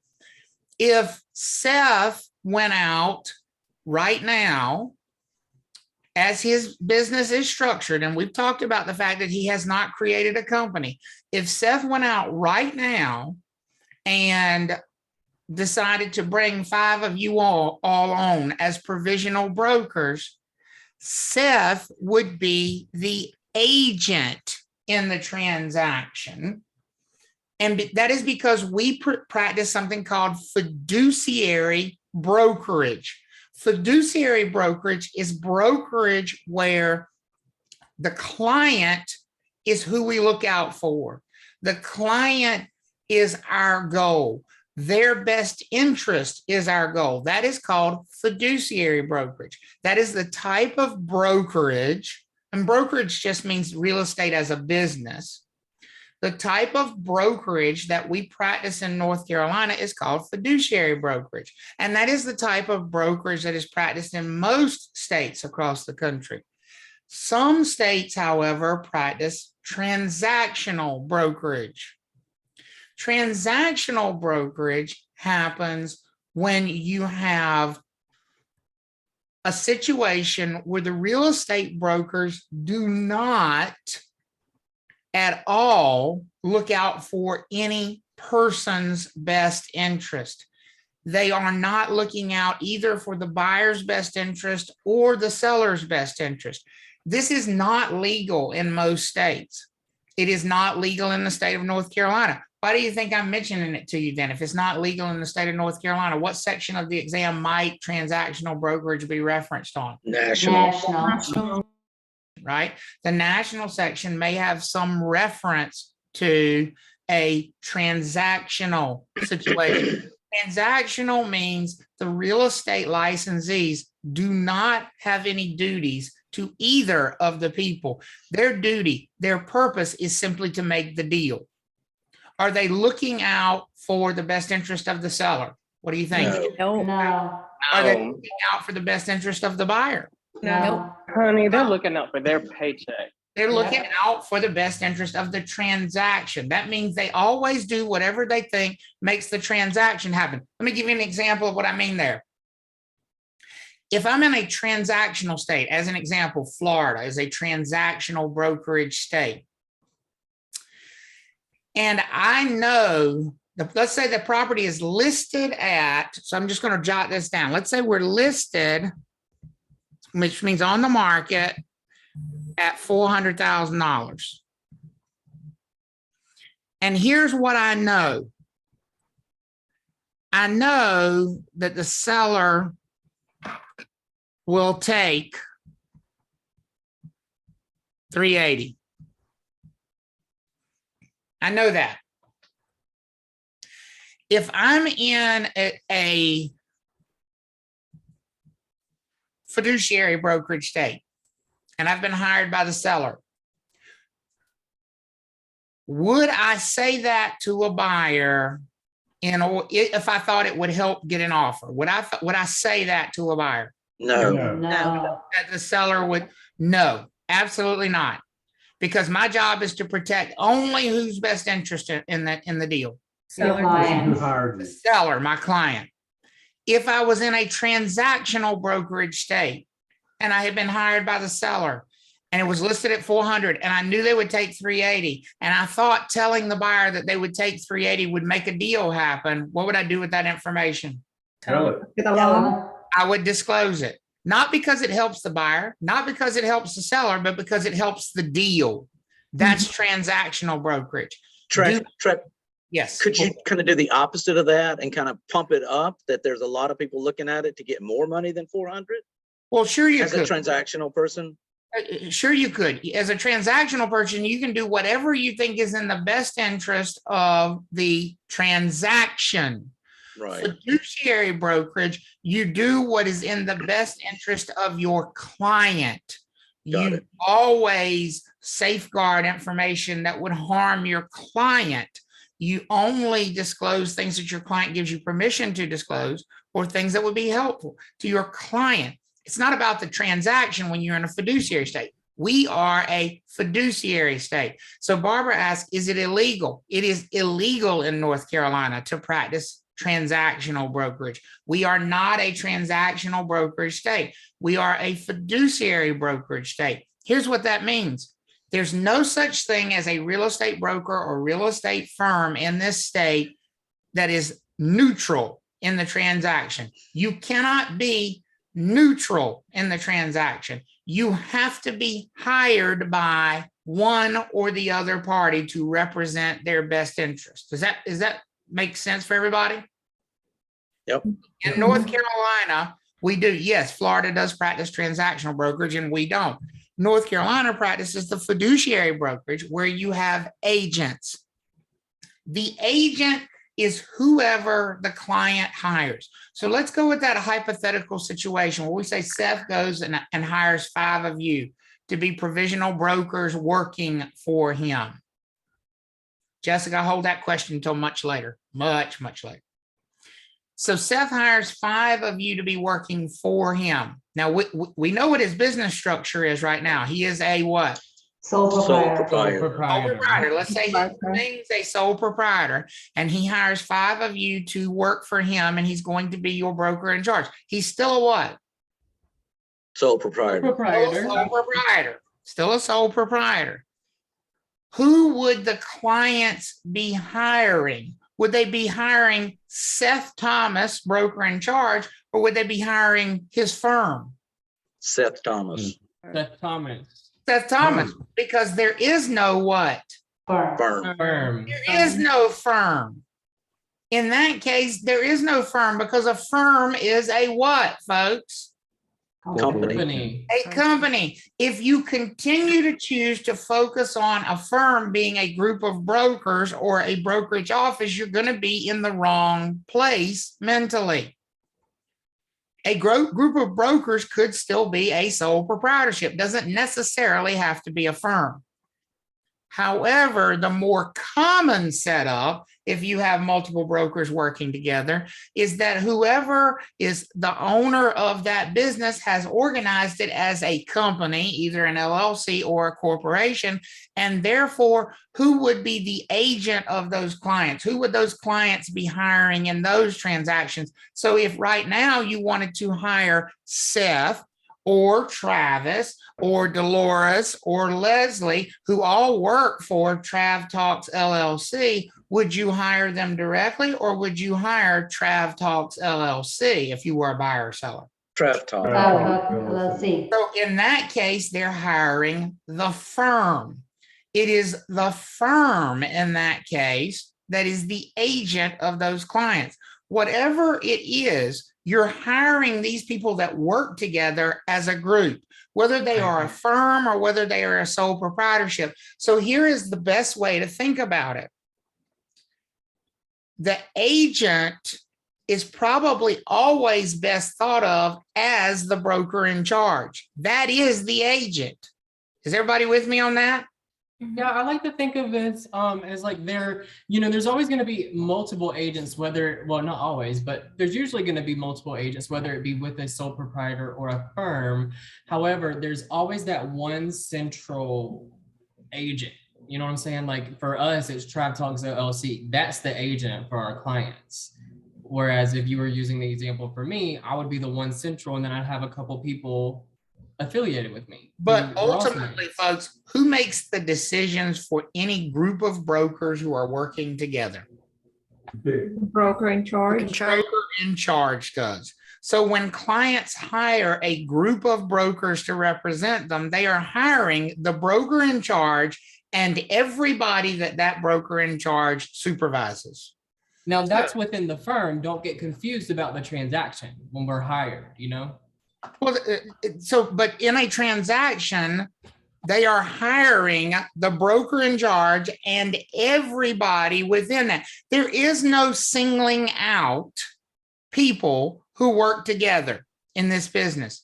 You cannot hire Seth Thomas to represent you in a real estate transaction.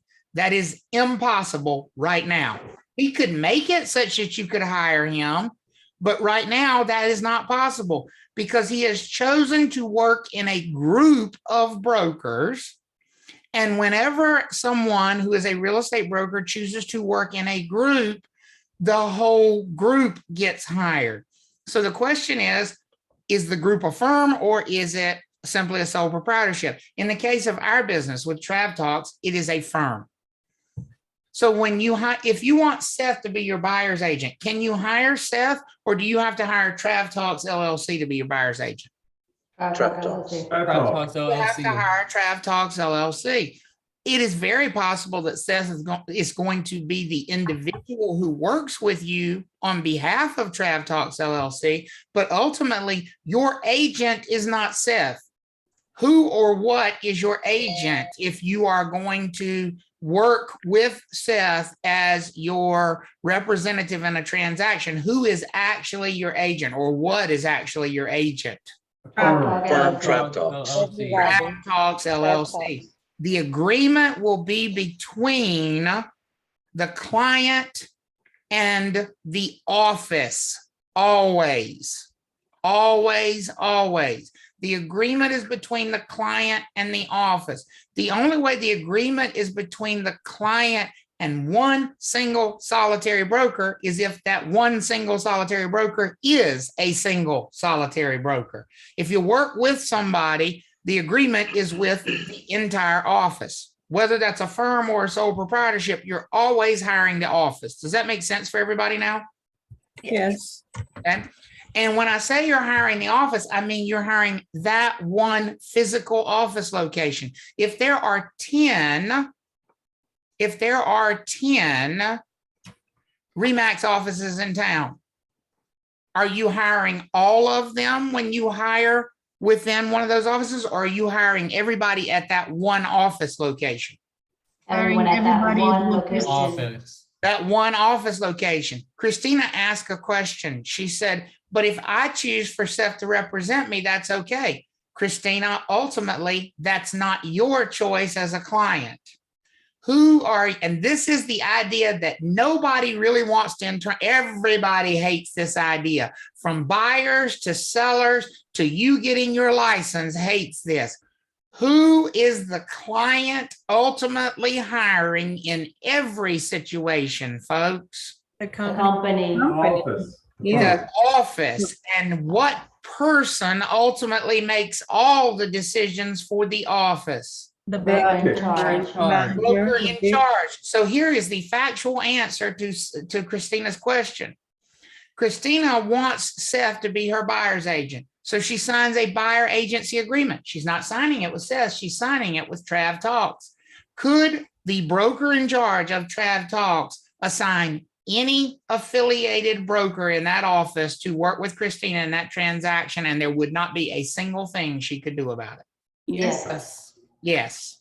There wouldn't. And that's because, remember, it's the firm that I associated with. I chose to associate with it that is making that decision, and who is being hired by the client. For instance, if my mom wanted me to sell her house, she'd have to hire Trav Talks LLC. And I could very well take that listing away from Seth and give it to Leslie if that's what I wanted to do. Now, does that make good business sense? Absolutely not. Do we do that? No. Because all you're going to do is piss off your clients if you go around doing that. Exactly. But you need to understand that is the reality. It's not up to the client. It's not up to the individual broker. It is up to who? Who makes those decisions? Broker in charge. The broker in charge does. Jay, I saw your hand up. So my question is that the agreement is always between the client and the office. And that I just want to pull the thread one step further. That office can be a firm or a sole proprietor. That's it. That's exactly right. Got it. Thanks. Exactly right. Jessica? Does that agreement with the agency ever expire as far as with the client? Yes, they do. We're going to talk about that. In fact, they have to by law. They can't be open-ended. They have to have an expiration date. Absolutely. Okay? Travis, if you did want Travis to represent you, even though you've hired your company, I mean, could you just maybe call the office and say, I really would like Travis to represent me? Sure. And it's no different than going to a restaurant and saying, I'd like Pearl to be my server tonight. If Pearl's there, and if that makes sense, the restaurant will probably bend over backwards to accommodate that. But it's just not a guarantee. But it's not a guarantee. If she's not there, or if she's already got if she's got 3 6-tops and she can't handle it, and somebody else is not busy, then they're going to seat in somebody else's section. Right? Because ultimately you're eating at the restaurant, not at Pearl's Kitchen, and so that it's the same idea here, that these offices are going to do everything they can to accommodate the wishes of the client. But ultimately it is the decision of the broker in charge who will work with that client directly. Is everybody? Can I just play it out a little bit further here? So I'm out one night, I meet somebody, I push them toward Trav Talks to hire Trav Talks as the agent. Sure. Right. And, and it's me that they spoke to. It's me that initiated. It's me that got that business. You would probably just want to make sure that they understood in the very beginning that you're hiring them, but any agent can help you along the way. That's it. And because that is the reality. That is the reality. All on your team. Now, at the same time, that doesn't make sense really from anybody's perspective. Because play that out. Number one, how many offices do you think could survive and keep agents affiliated with them if routinely you took clients that they generated and gave them to somebody else? I mean, not many. I mean, not many. Number one. Number two, how many clients would love working with their office if the office had just stuck them with somebody they didn't even know, in spite of the fact that they had a relationship with Seth or with Travis? The client's not going to be happy with that, right? So you got unhappy brokers and unhappy clients. That's an office that's going to collapse, and for no reason. I mean, here's the thing. The broker in charge has no incentive to get involved in that.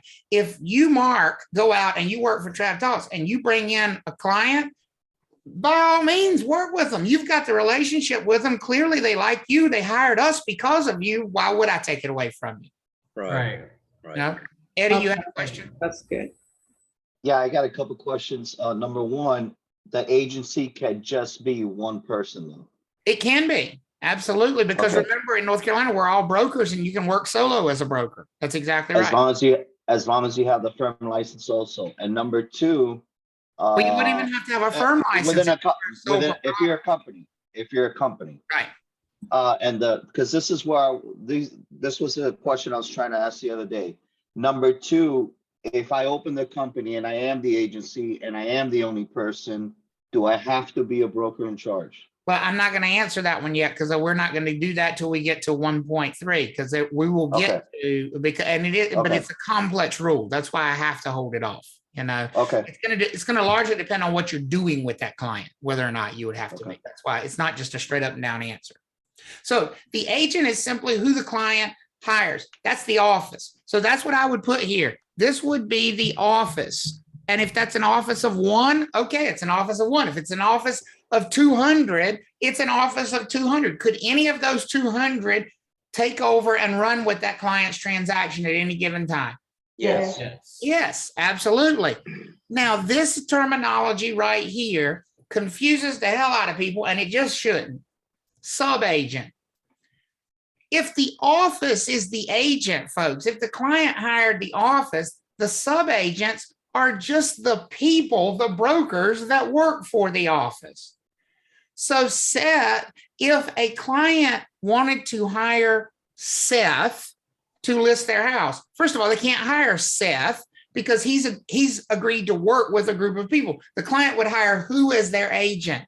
Trav Talks, and Seth would simply be the subagent of that client. They're the ones that's handling the transaction on behalf of the office. So think of it like contractor and subcontractor. If I hire a contractor to renovate my house, the person that comes in and puts the tile in my kitchen, I never hired them directly. I hired a contractor and they subcontracted the work out. Does that make sense for everybody when I say it like that?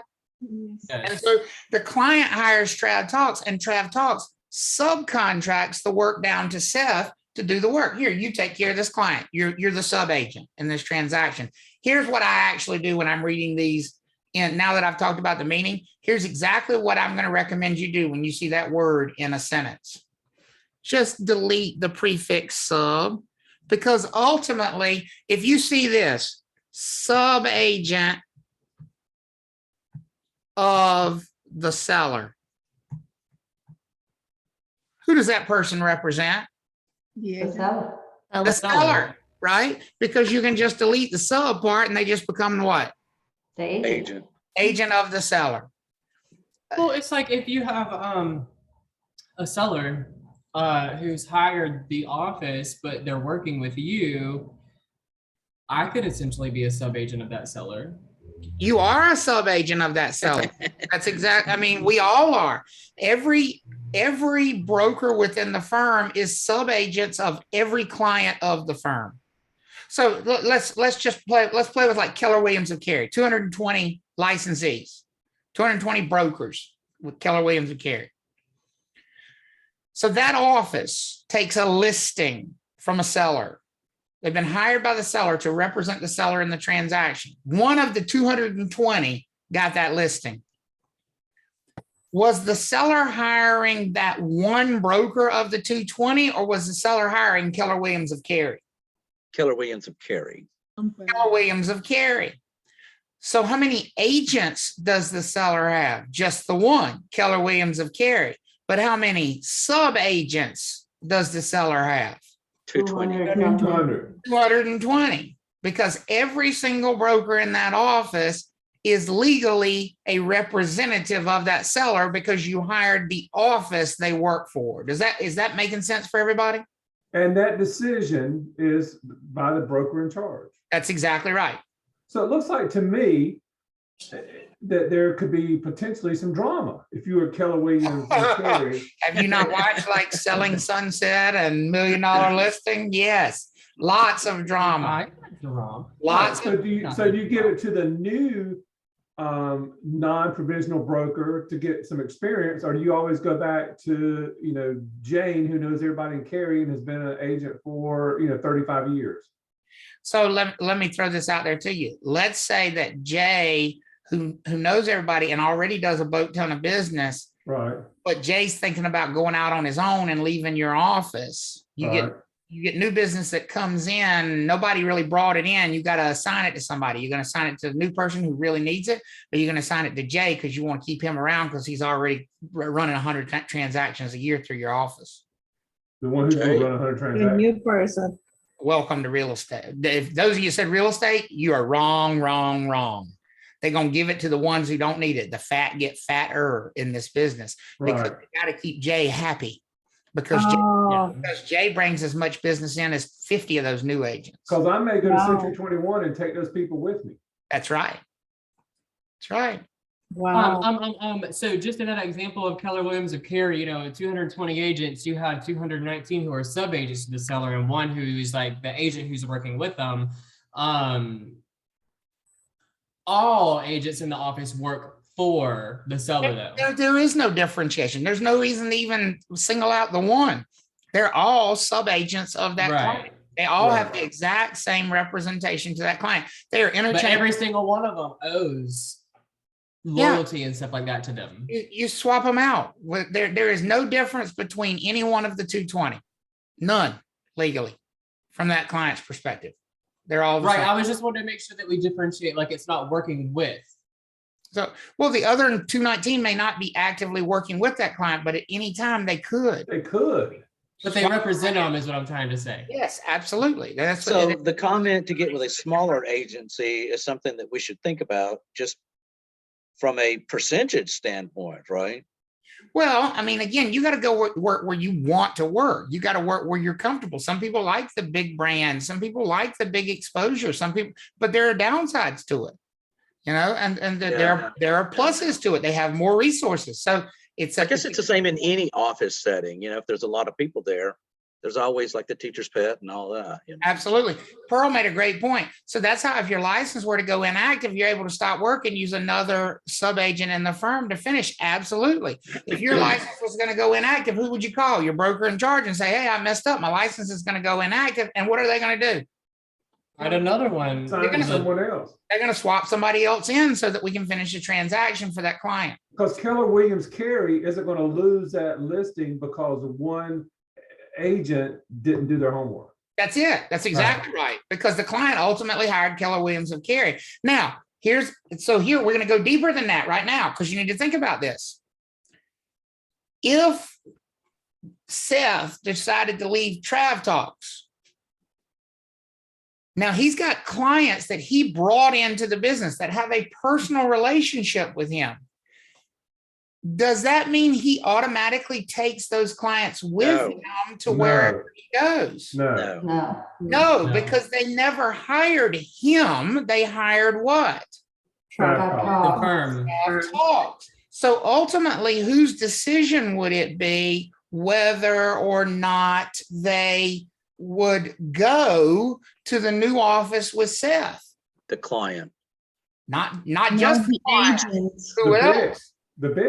The broker in charge. Yeah. Yep. The broker in charge would be the one who is making that ultimate decision, because it is the broker in charge who is in charge of that office. If they've hired the office, it would have to be the broker in charge that would say, yes, it's okay. If you want to go, you can leave. That would be the decision of the broker in charge.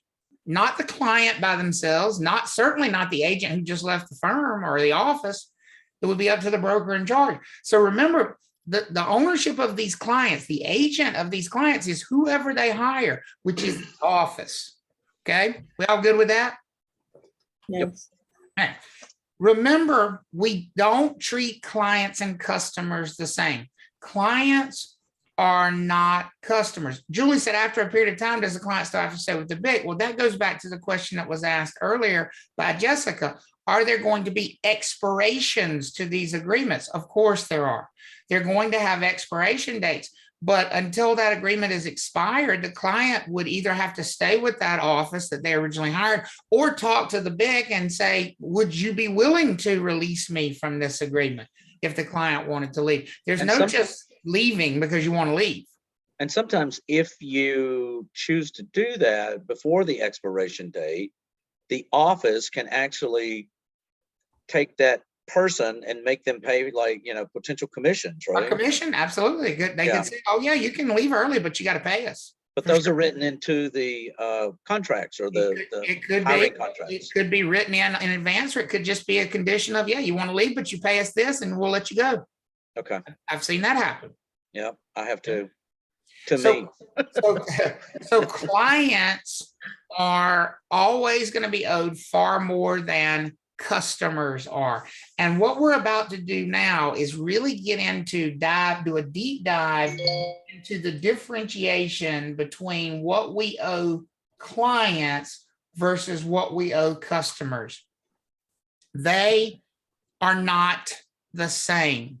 We do not owe clients and customers the same thing. I want you to say that to yourself right now. I never treat a customer like a client. I never treat a customer like a client. Because customers, folks, are people that we don't represent. The only things that we owe customers is to be honest to them, AKA not lie, to be fair to them, and to disclose some limited required information. Shay said she never treats a boy toy like a husband. Exactly, Shay. That's exactly the idea. One is not okay. One is not. I think it does this, it does this section good whenever you do have a couple mental breaks. There's a TikTok. Exactly. I love it. It totally describes that, and it's like, they are very different. The girl's like cleaning dishes, and she's like, "Wait a minute, wait a minute," and she's like looking at her ring finger. It's so funny. They are very different things. So customers and clients, separate them. Here's what that means. When you're reading these test questions about agency, the first internal question you're going to have to ask yourself, because they're not going to use those words necessarily in the test question. You're going to have to decide the person they're asking about, are they a customer or are they a client? You're going to have to ask yourself, is this person a customer or is this person a client? That is necessary in answering these questions. Don't just fire into, oh yes, disclose that, do that, I know. You go crazy with these questions. Always ask yourself, always, the person that I'm dealing with in this instant, are they my customer or are they my client? They're only your client if it's made clear that they did what with you? They hired you, they hired your office, right? They hired you, they hired your office. So the little mnemonic device that we use to remember the duties that we owe to our clients is called OLDCAR. OLDCAR is the little, it's just a way to help you remember the duties that we owe to clients. These are exactly not everyone, not customers, not you. And here's why that's important. It is so easy to tell yourself that we owe these things to everybody in some cases, but we don't. Customers and clients are not the same thing. Our clients are far more important. We owe them a lot more. They've hired us. We're looking out for their best interest. Customers have not hired us. We are not looking out for their best interest. So we just owe them the basics, honesty and fairness. We don't owe advice to customers. You never give customer advice. And remember what I said earlier, advice sounds like, well, I think you should do this. If I was you, I would do this. I advise you to take this action. I think you should do this. That's what advice sounds like. Helping someone is not necessarily advice. You know, if the buyer wants to do an inspection and you go unlock the door, that's not advice. That's simply helping the buyer open the door. But if the buyer says, should I get an inspection? You should only answer that question if they are your what? Your client. Your client. See, I've had people say, well, if a buyer asked me if they should get an inspection, I told them absolutely they should get an inspection. Every buyer should get an inspection. How many of you believe every buyer should get an inspection? Yes. Yes, but that's beside the point. It's not my job to tell every buyer they should get an inspection, especially if I represent who in the transaction? The seller. The seller. Right? I only owe my clients these things. So the O in OLDCAR stands for obedience. Obedience is following the instructions of your clients. Again, we do not owe customers obedience. If a customer tells you what to do you follow that, or are you just like, whatever? Bye, girl, bye. Yeah, exactly. It's not my job. It's not my job to follow the instructions of a customer. Rock, sis. Right. They're not my boss. They didn't hire me. If you wanted somebody to boss around, you should have hired somebody. Call them, not me. I'm not your agent. You're not my client. We owe obedience to our client because the client is the boss. Now, I do want you to notice something here, though. It's very important that you notice the only instructions that we don't follow are ones that violate the law. We don't ever break the law on behalf of our clients. Even if they tell us to do certain things, it's our job to know where the boundaries are. It's our job. It's never, you know, the old expression, ignorance of the law is no excuse. And most of us have heard that expression, some of us more than others. Some of us have heard it from a judge in our life. But ignorance of the law really is no excuse. Just because your client tells you to do something, you're still held responsible for your actions. And if the thing they told you to do was illegal and you did it, you violated the law. So one of the things that we're going to have to talk about throughout this class is where are the boundaries? And so I like to try to give you an example of that. This is coming on a test right here. This slide, this is a test question for sure. And we're going to talk about it later again as a specific item, but this is an example of an illegal command from a client. So I want you to think about a situation. I want you to think about being a seller's agent. We've been hired by the seller. We represent the seller's best interest. The seller is our client. They all mean the same thing. So we represent the seller in this transaction. Let's just say I represent Meredith as my seller client. And I'm holding an open house at her property. And Katie comes into the open house as a potential buyer. Now, Katie is not my client. Whether Katie has representation or not doesn't really matter. She's not my client. She is my what? Customer. My customer. Everybody with me on that? Yes. Okay. Katie immediately falls in love with the house and makes an offer. Everybody with me on that? Yes. Mm-hmm. She makes an offer. Now, am I going to relay that offer to my client, Meredith? Yes. Of course I am. Of course I am. An hour later, while Meredith is still thinking all over the offer, John, another buyer, calls me. And John also wants to make an offer. And so I call Meredith and I say, Meredith, you might want to hold off on making a decision on Katie's offer because I have another offer coming in. And here's what Meredith says to me.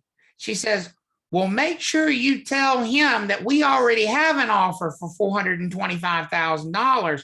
And so if he wants to be in the game, he's going to have to do better than that. Can't do that. And by the way, is that pretty much what every seller in the history of ever is going to want you to do in that situation? Yep. Amen. Yes, because the seller sees that as an opportunity to get more money. That is absolutely against the law in the state of North Carolina. There are states where that is allowed. We are not one of them. Okay. That we are not allowed in North Carolina to disclose the terms of Katie's offer to John.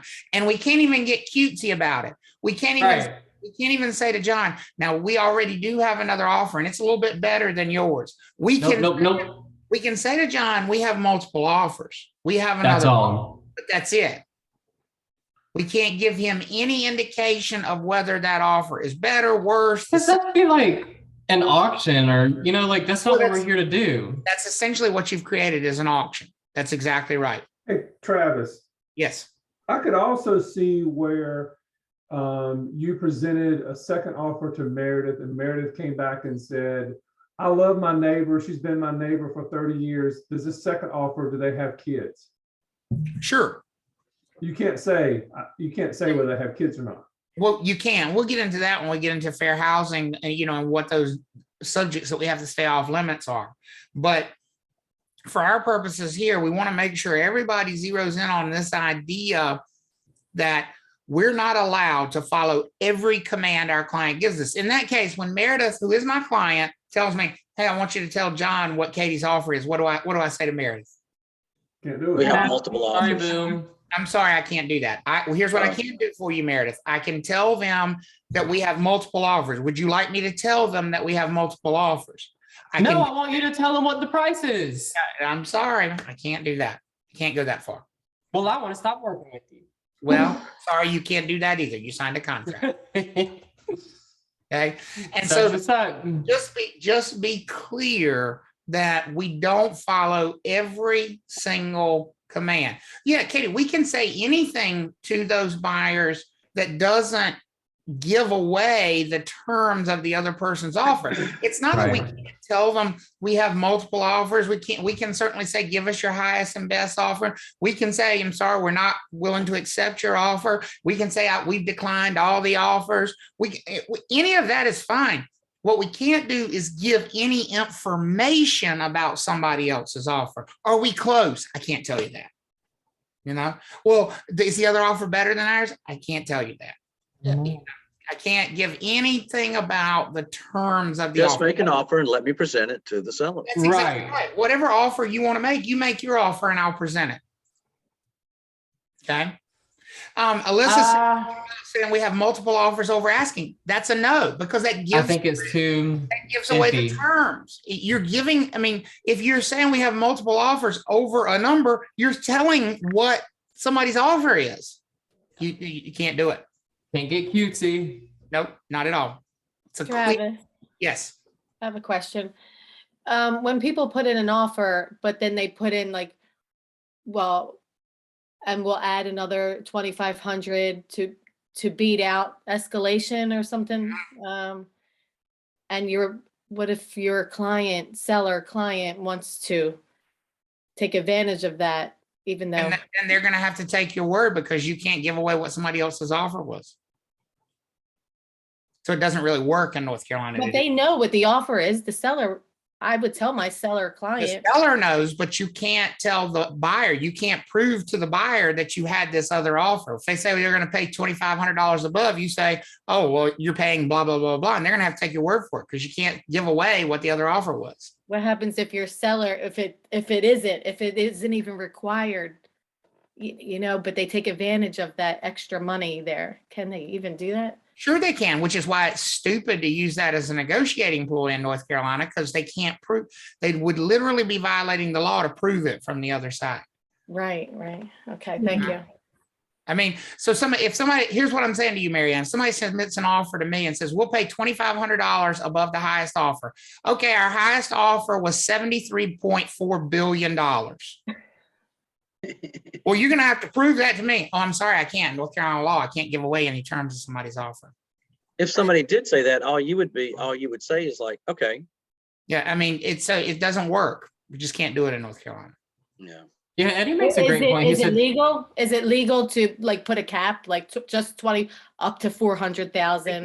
They can put whatever they want to on it, but we can't give them any information back about anybody else's offers. And all of that stuff that relies on somebody else's offer is not going to work in North Carolina because we can't give any information back about somebody else's offer. Yeah. Okay. oh, other than we've received one. And Eddie makes a good point. You're right. Eddie made a great point. And it's not just the numbers. It could be closing date. You can't even say things like, well, we've got another offer and we like their closing date better. You can't do that. You just can't do it. You can't give any information about somebody else's offer. It's not their business what somebody else offered. Right. It's the way it works in this state. Okay. So be careful about that one. The L in OLDCAR is loyalty. Probably the single most important of all the duties in OLDCAR is loyalty. And probably the single most important in picture throughout the entire class. I know it's the best, one of the best pictures throughout the entire Best representation. Exactly. Loyalty is all about looking out for the best interest of your. Which we don't know if he owns the dog. We don't, but the dog owns him. We do know that. And so when you talk about loyalty, it is always about putting your own client's best interest ahead of your own best interest, which means, and that's easy to say and harder to do in practice, folks. It's easy to say. And I'm going to give you an example Very of that. hard. You're going to miss this on the test because you really haven't internalized what it means to do what is in the best interest of your client. Let me throw this question out there. I'm going to give it to you in two parts and see if I can get you there in two parts. If you get an offer in on one of your listings, you represent the seller and you get an offer in, even if it is at full price, but you believe there are buyers out there that will pay more money, do you owe it to your client to say there are buyers out there that'll pay more money? Yes. Yes. Yes. Yes. That's not how they're going to ask it on the test. Here's how they're going to ask it on the test. Eddie is doing a listing presentation with a seller who informs him that they would like to sell the property for at least $250,000. Eddie has already done a market analysis and believes the property would sell for $300,000. He informs the seller that that property would sell for $300,000, but indicates he would be willing to pay them $250,000 if they truly would be happy with that number. They agree to $250,000, they close on the property. Has Eddie violated North Carolina license law? Yes. Yes. Yes. Absolutely he Why has. was there hesitation? It is such a violation. Yes. Repeat that all again. Because what should Because he it was in his have done? best interest, not He the did it in his seller's best That's interest. exactly right. Right. He did what was in his own best interest. What was in their best interest? The advice shouldn't be different just because Get he's more money. You should get more money. It's almost No. as if like you're sitting down with, a potential seller that you're trying to get them to hire you.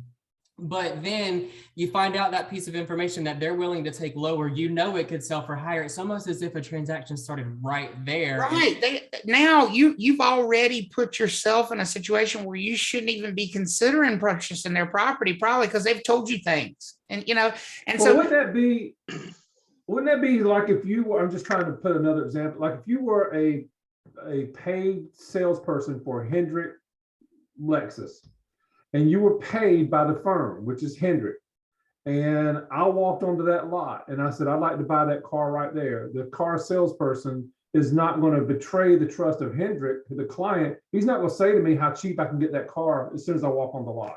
that's He's exactly looking out, right. he's looking out for the best interest of Hendrick, not me. Well, that's what he's supposed to be doing. And that's what we're supposed to be doing in these transactions. You're supposed to be working in this person's best interest. even contrary to your own best interest. And so you've got to, this idea of loyalty is super important. It's always placing, and it's not, listen, sometimes folks, this is hard business. Sometimes the best advice to give somebody is don't close. Except we all know what result that has for us getting paid in the transaction in a lot of cases. If it doesn't close, what usually happens to our commission? You don't get Goes paid. away. We don't get paid in a lot of cases. But if that's the best advice for my client, I'm expected to give that advice. And so that's what loyalty is all about in a fiduciary state. I know people have asked in the past, well, what if he did disclose it, but then they're still happy with 250? It's still a violation. It doesn't matter. It's still a violation. The real estate commission would say that's a violation. Here's what the real estate commission would say should happen in that situation. Fine. Tell them you'd be willing to pay 250. Tell them you've done the research and you think it would sell for 300. If they say, well, I'll take your 250, say to them, here's what I think you should do, and say it in writing so you've got documentation. I think you should let me put it on the market for 300 because I think a buyer will pay 300. If we put it on the market for 300 and buyers don't come forward, let's reduce it to 275. And if we don't get a buyer at 275 and then you want to talk about me paying you 250, we can revisit that later on down the road. But I think what's in your best interest right now is to put this on this market at the higher price because I think it'll sell for the higher price. How many of you all think that's better for them than just jumping on it and being like, oh, I'll pay you 250? Yeah. Yes. Yeah. See, and that's what loyalty is about. That's what we're looking for. Or let's say he put it on the market for 250 and he thinks he can get 300. I mean, instead of putting it on and listing it for 300 and then getting or somebody offering 250. So the reverse of that is if he put it on the market for 250, he could say, I really think you should hold out because you're going to get more than that. Yeah, based on my market analysis. Right. Whatever it is, you've got to work within the client and their best interest. So Josh said, if they're still stubborn and want 250, still we aren't liable for whatever. Yes, Josh, but as long as because again, we don't act for them, but we have to give the right at what? Advice. So make sure it's clear that you've advised them that they're acting against their own best interest, not because that's probably not how that's going to go down. Most people are going to not say, I don't advise you to sell it to me for 250. Here's how it's going to sound. Oh, I'll be glad to pay you 250. If that's what you want, yeah, we can just do this. There ain't no need for us to list it. You never said to them, but you're being stupid if you do that. And that's what the real estate commission will be looking for. Are you saying to them, this is silly. This is crazy. You should not take 250 from me or anybody else because that's too low. That's what the real estate commission will be looking at and looking for in that situation. Okay. Does that make sense for everybody? Yeah. That is the duty of loyalty. Always look out for the best interest of your clients. The C or the D, excuse me. I haven't gotten past it. The D, OLDCAR. The D stands for disclosure of information. Are we making the correct disclosures to these people? Are we giving them the information that they are entitled to know? Now, if they are our client, guess what information they are entitled to know in these transactions? Everything. Everything. Gossip, the spill the tea, no doubt. Everything and anything that we know that could reasonably impact their decision-making is fair game. Unless it happens to fall in the rare category of things we just can't disclose. Like Jay brought up as a good point earlier, we're going to talk about fair housing laws. There are going to be certain things we cannot talk about because of, certain laws. We would not disclose someone's race who was making an offer or whether or not they had children because there are laws that say you just can't talk about those things. But unless there is a law specifically saying do not disclose this, we owe our clients everything. There's no guessing.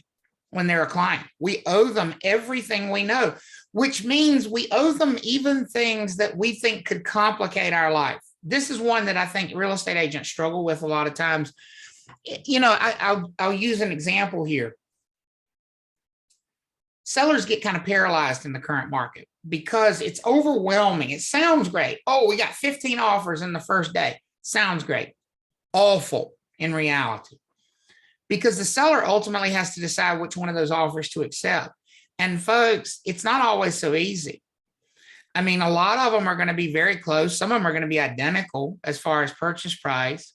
Then you start weighing out like the other terms and the other conditions, or this one wants a warranty, or this one doesn't want it. This one wants to give us a vacation Maui as part of their offer. This one wants to, give us their firstborn child. I mean, people are going crazy with these multiple offers. It is not easy. It's stressful. And meanwhile, they got 46 other showings scheduled that afternoon for other buyers. And so offers are continually rolling in. If some of you are this personality type, some of you have to know everything. Like, and I will tell you how you know if you're this person.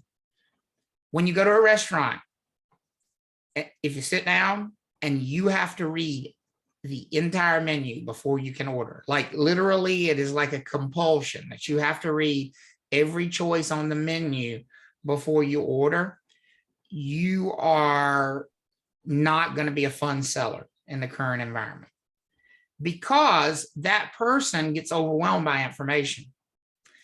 And you give them 15 offers, but they're worried about the 34 showings that are coming that afternoon. Well, what about, can you as an agent withhold the fact that there are 34 more showings that afternoon because it's going to pollute your client's thinking and not allow them to make a decision? No. Can you, when you talk to one of those agents that's coming this afternoon and they say to you, now, if it's perfect for us, we're going to offer you way above list price, can you withhold that information thinking that's only going to paralyze your client and not allow them to act? No. We owe our clients everything, even if it's dirt about, and sometimes, especially if it's dirt about the other side of the transaction. Like really, like stuff that would really harm this other person. Yes. And you're like, oh my God, I have to share that. Like if we heard that they couldn't get along with any of their neighbors where they lived before. Well, anything that we happen to know, that's exactly right. So I'll give you, somebody called me a few weeks ago and had this very question. They had this very question. They said, I have a question for you. And I'm really conflicted. I said, what's the question? She said, well, I represent a buyer in a transaction and they're making an offer on a house and the sellers are being really tough in the negotiation, and their response has been that they don't need to sell. They can just wait out for the perfect offer. And I said, okay, so what's your conflict? She said, I know that's not true. I said, what do you mean you know that's not true? She said, I go to church with the sellers and she's having an affair with the preacher and they're getting divorced and it is nasty. And so not only do I know they have to sell, but I'm pretty sure they need to sell quickly. And I said, well, that's easy. She said, what do I do? I said, you tell it, honey. You spill the tea, all of it, in all the gory detail. I said, if you know what hotel they hooking up at, you give the address and the phone number. You don't hold nothing back. Not a thing. Because who did she represent in that transaction? The buyer. The buyer. And that could absolutely. And she said, well, she said, so if I tell the buyer's going to want to make a lowball offer. I said, yeah. And when you present the offer, you say that. We're offering you low because I know you sleeping with the preacher and we know you got to get a divorce. And we know, folks, this is nasty. But it represents who? The buyer. The buyer. And why do I tell you something like that? I tell you something like that to stress that we owe our clients everything when it comes to disclosure of information. We owe them. What they do with it is up to them, but we owe them that information. Does that make sense for everybody?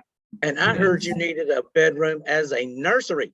Exactly. Whatever it is. Yes. What church is this? Too much going on in that church. Just stay away. So if it's our client, we owe them everything. So all the offers, I don't care how outrageously low, how outrageously high, I don't care. Here's the other thing they like to do to you on a test. Offer comes in on outdated paperwork. I don't care. It's still a what? Offer. Still an offer. Offer, you still present it. Offer comes in written on a cocktail napkin and lipstick. It's still an It's an offer. offer. You present it. Verbal offers, it's still a what? An offer. You know, it's still an offer. And so all those things are fair game when you're disclosing information to your clients.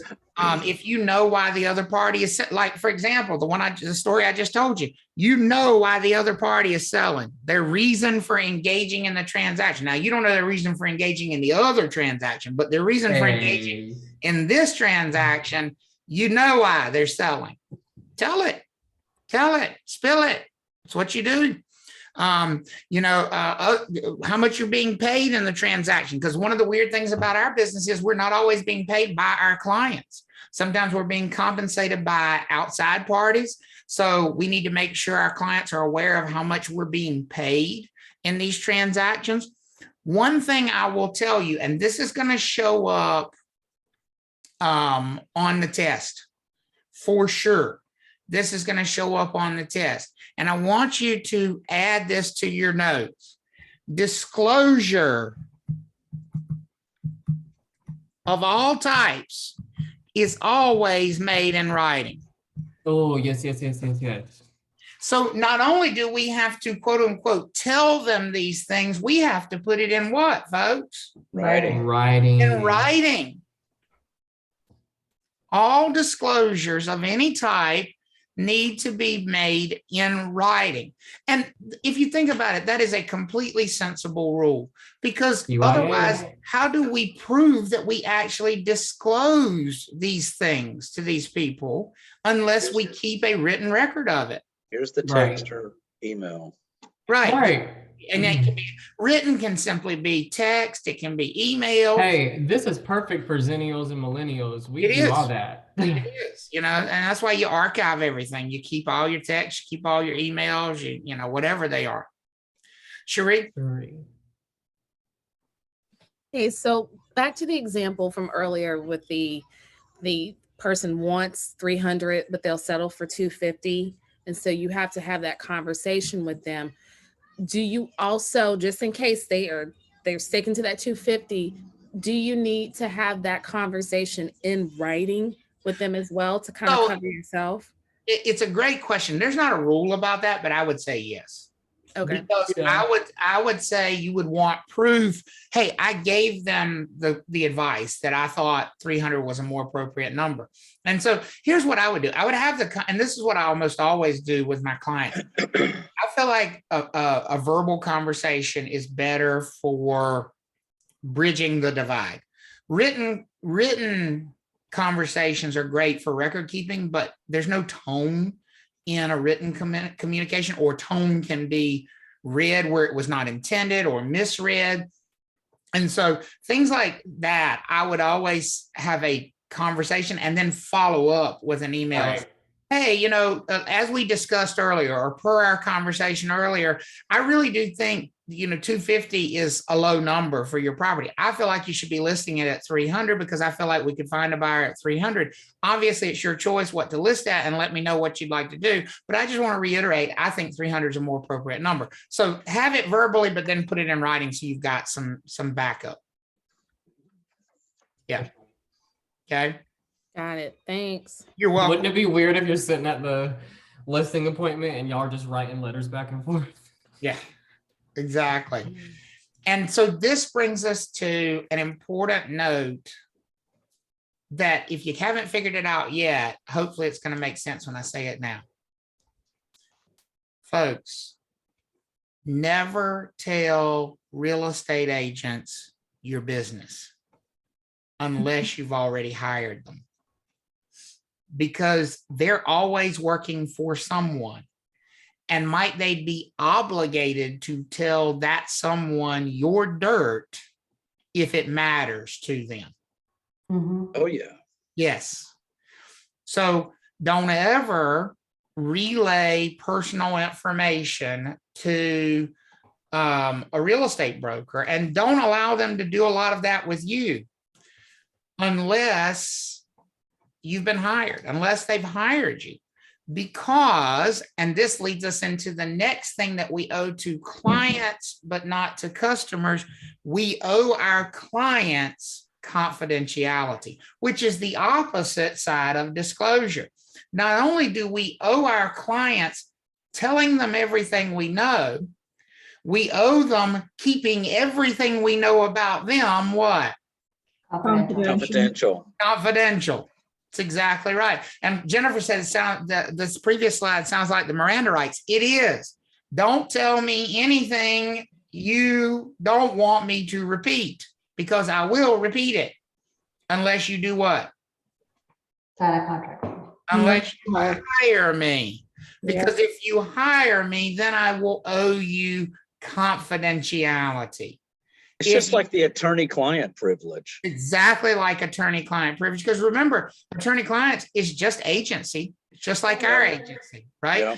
Same sort of framework of laws govern the attorney-client relationship as do here. And so ultimately, we owe our clients confidentiality of their personal confidential information. They should always feel free to share with us anything in confidence.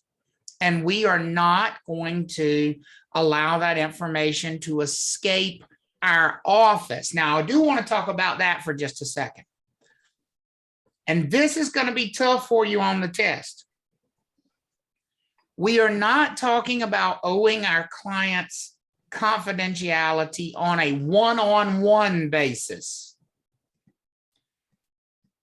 That's what people hear, but that's not really what this says.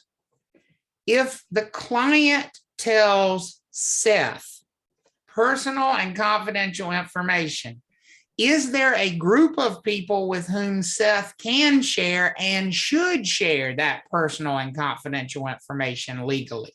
The other subagents. The other subagents, the other brokers within the office, the rest of the firm. Because if I got hit by a truck, you're not wanting just me knowing it on the way. That's exactly right. Because the other folks in the office, in theory, should have the ability to step in at any time. And every broker within the firm represents that client. Does that make sense for everybody as far as the test taking goes? Okay.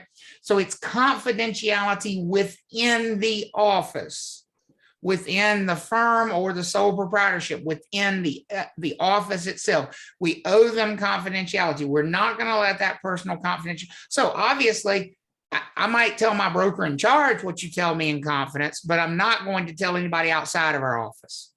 Does everybody see the difference there? And the reason it's necessary, think about the role of the broker in charge. Think about you all as a provisional broker.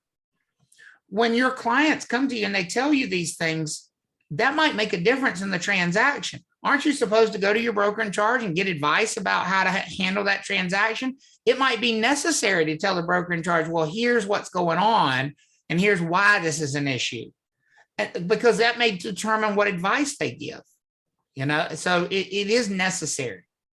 The office has to protect the information, which is different than just keeping it locked down to that one person. So that's this. So we've done OLDC, remember going through OLDCAR. The A, accounting or accountability. They really mean the same thing, accounting or accountability. This deals with money. This deals with keeping money safe. But we have to be really careful here. The Real Estate Commission does not care if you keep your own money safe. They don't care if you keep your firm's money safe.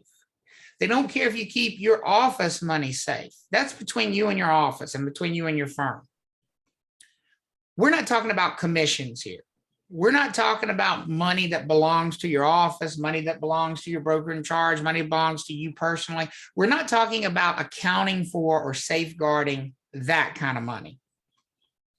What we're talking about is accounting for or safeguarding money that belongs to our clients or money that belongs to customers, people outside of our office.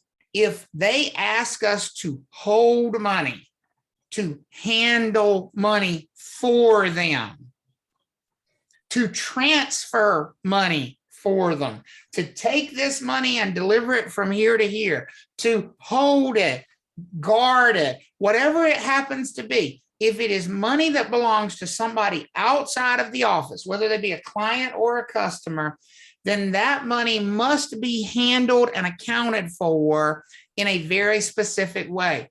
The office, in order to handle money from people outside the office, must have an account called a trust account. A trust account is just a separate bank account. It's not a special account, it's just a checking account, but it is separate from every other account. It is an account that is clearly meant to safeguard other people's money that belongs to people outside of the office. So let me give you some examples of money from outside of the office that we might come into contact with. Earnest money deposits.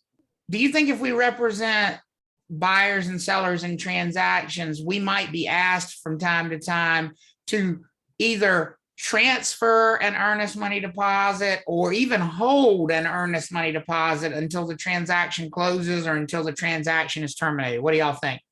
Yes. Yes. Yes. And if we are, we cannot hold or even touch that money. We cannot even handle that money unless we have a trust account to put that money into, even if we only put it into the trust account for 5 minutes and then transfer it to somebody else. And that's where I think the disconnect comes from for people. So as an example, let's think about a property manager. Property management is an area of real estate. If I'm a property manager, who am I representing? Who's my client in the transaction? The owner of the building? Owner of the Yeah, so give me another L word for that person. landlord. Landlord. There's a landlord. They own the property that's being leased. Who am I dealing with on a monthly basis, though? Tenant. Tenants. Who's my client? Who's my client? Landlord. Who are my customers? Tenants. Tenants. Everybody good with that? Mhm. Do we often, as a property manager, handle money that would be moving from the tenant to the landlord? Yes. Yes. What money? Rent. Rent. Who is likely to collect the rent if a property manager is involved? Is the landlord likely to be doing their own rent collection, or is the landlord very likely to be asking the property manager who they've hired to do that rent collection for them? Property manager. The property manager.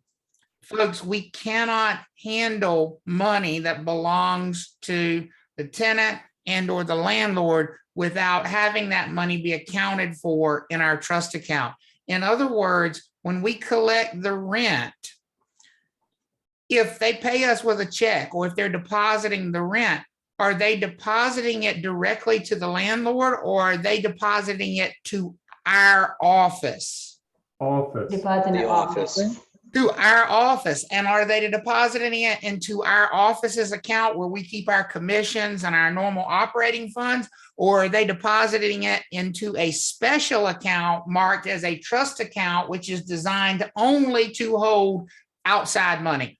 Trust account. A trust account. Now, here's the thing. We may only hold that rent for 10 minutes. We may transfer it right out to the landlord, but we cannot, here's what I'm saying we cannot do. Let's say that Deborah is the tenant and Mary Ann is the property manager. Can Deborah hand Mary Ann, the property manager, a check for rent made payable directly to the landlord? What do y'all think? No, because Mary Ann's not allowed to handle money in that fashion. If Mary Ann is going to collect the rent, Deborah has to make the check payable to Mary Ann's office trust account. Does that make sense for everybody? Yep. And Mary Ann would have to deposit that rent into her office trust account. And then how would the landlord get their rent? Paid from the trust account. Mary Ann's office would have to pay the landlord the rent out of their trust account, because that is the clearest way to account for the fact that Mary Ann handled the money. She took it, she deposited into her office trust account, and then when it was paid out, it was paid out of her office trust account to where it was going. Does that make sense for everybody? Yep.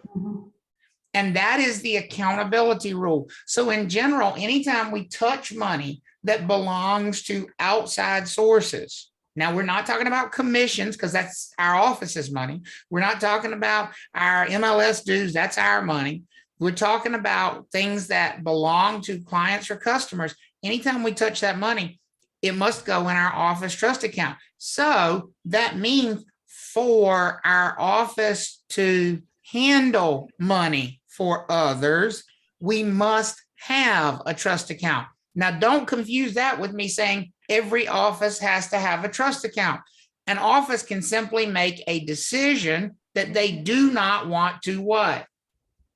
Take any kind of money. Have a trust account, hold money, yeah. And if an office makes a decision that they don't want to handle money for others, then the office has no requirement to have a trust account. But if they are going to handle money for others, then they will need a trust account. And that's up to, who's going to make that decision for an office? The big. Broker in charge. A broker in charge. But So how as can you be a real estate firm and not have the ability to handle money? I have. Trav Talks LLC does not have a trust account. We don't handle money. We simply don't handle it.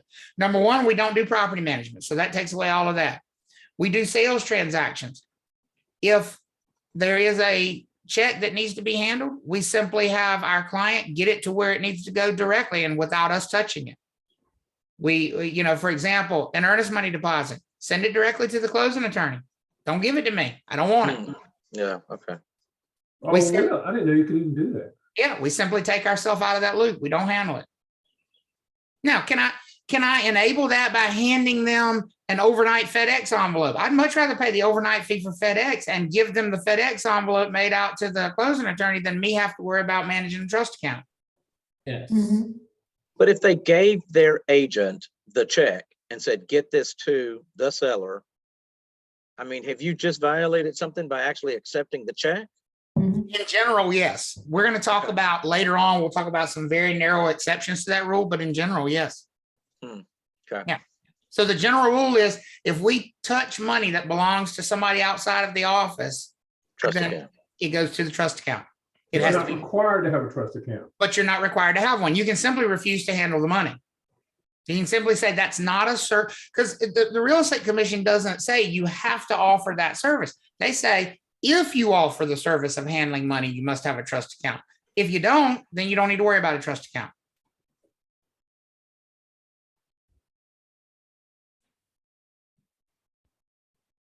Okay. So that brings us up to the R in OLDCAR. Oh, actually, let me make one more point about the accountability thing. The two terms, and these I would make flashcards for, that deal with trust account violations. There are two terms that deal with trust account violations. Conversion and commingling. They're both equally bad. One's not better than the other as far as the real estate commission is concerned. They just refer to the opposite problem. Commingling means you have too much money in your trust account. You have more money than should be in your trust account.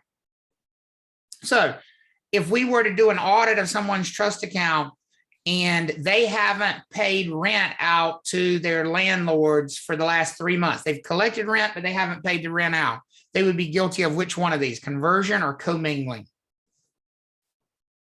Can you repeat the example? Commingling. If we audited someone's trust account and they have not paid rent out to their landlord, they have collected rent from the tenants, but they have not paid rent out to the landlord, are they guilty of conversion or are they guilty of commingling? Commingling. Commingling. They have too much money in the trust account. They should have dispersed this money. It is not their money. It belongs to the landlord. It should have been dispersed. They have too much money in their trust account. They are guilty of commingling. Somebody who goes shopping at Fashion Bug with their trust account debit card is guilty of which one? Conversion. Bad taste. Conversion. Conversion. Right. And stupidity.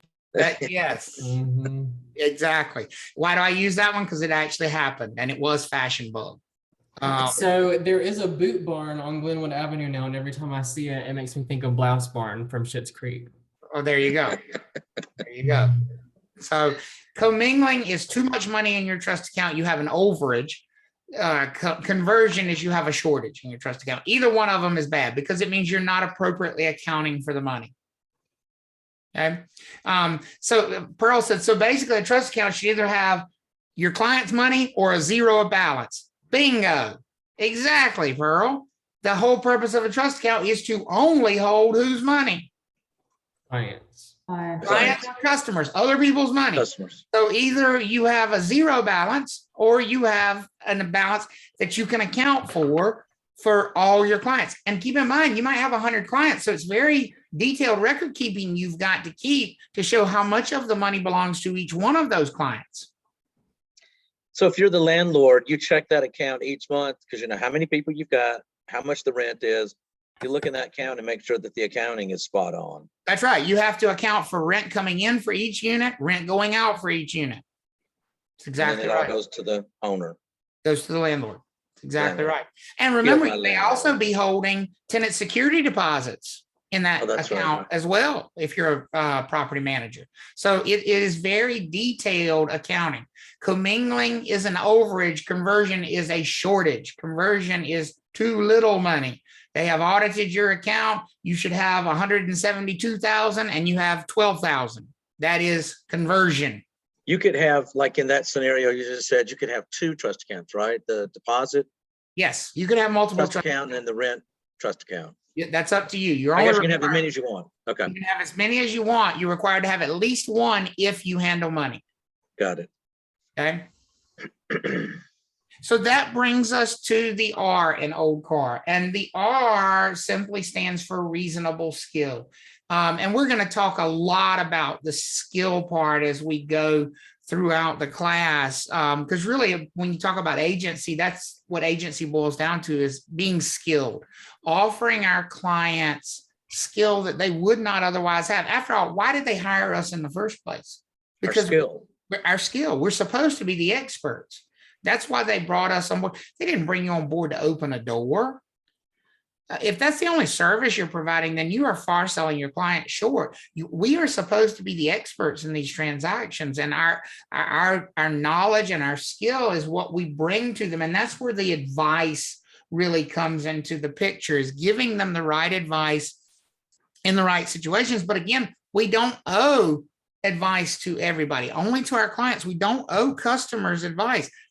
Part of reasonable skill also means staying in your lane.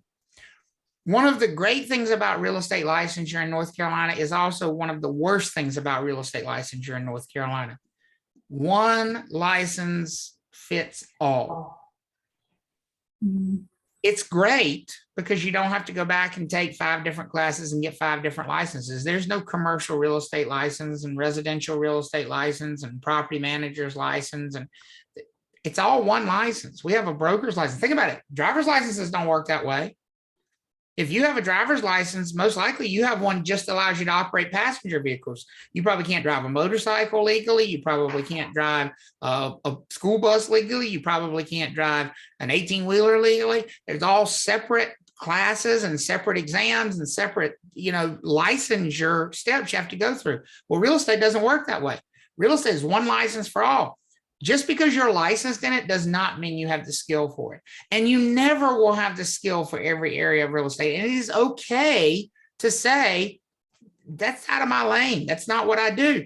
Here's the beauty of real estate, folks. Is there somebody out there always who has a license who specializes in whatever that person just asked you for?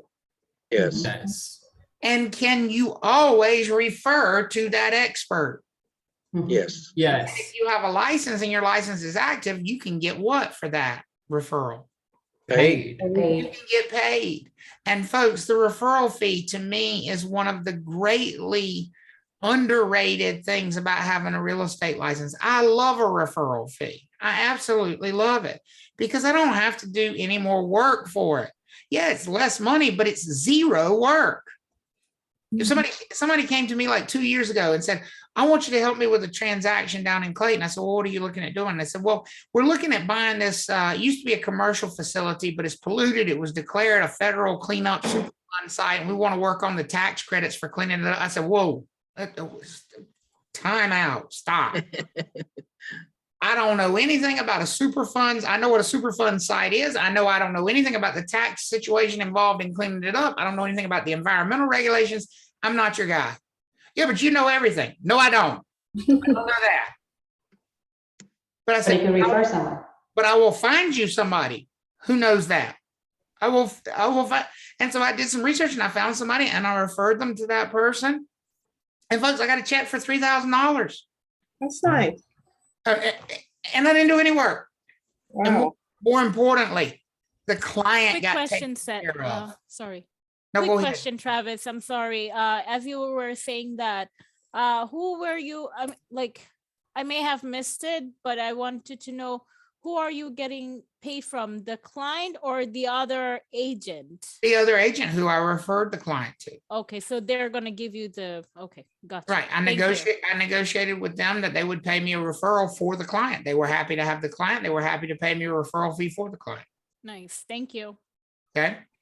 Because don't I remember you saying that there are some brokers in the state of North Carolina that keep their license active and constant or current, and all they do is referrals and make a killing. Yes, absolutely. We in fact, somebody mentioned that last week, and I talked about the fact that I would bring that up when we got to, the need for a broker in charge or not. But yeah, I have one lady who comes every year to take my CE classes just to keep her license active. She stays current on her education. She has not actively worked with a client in almost a decade. She's in her 80s. I don't know how far into her 80s she is. She's well into her 80s. She's retired from actively working in the business. She made $117,000 last year in referral fees. Wow. Just for the referral fee? Just referral fees. She never showed a house. She never listed a property. She never dealt with a buyer, never dealt with a seller. But she's been in the business for 50 years. So people just naturally call her when they have a need. And could I be her sub agent?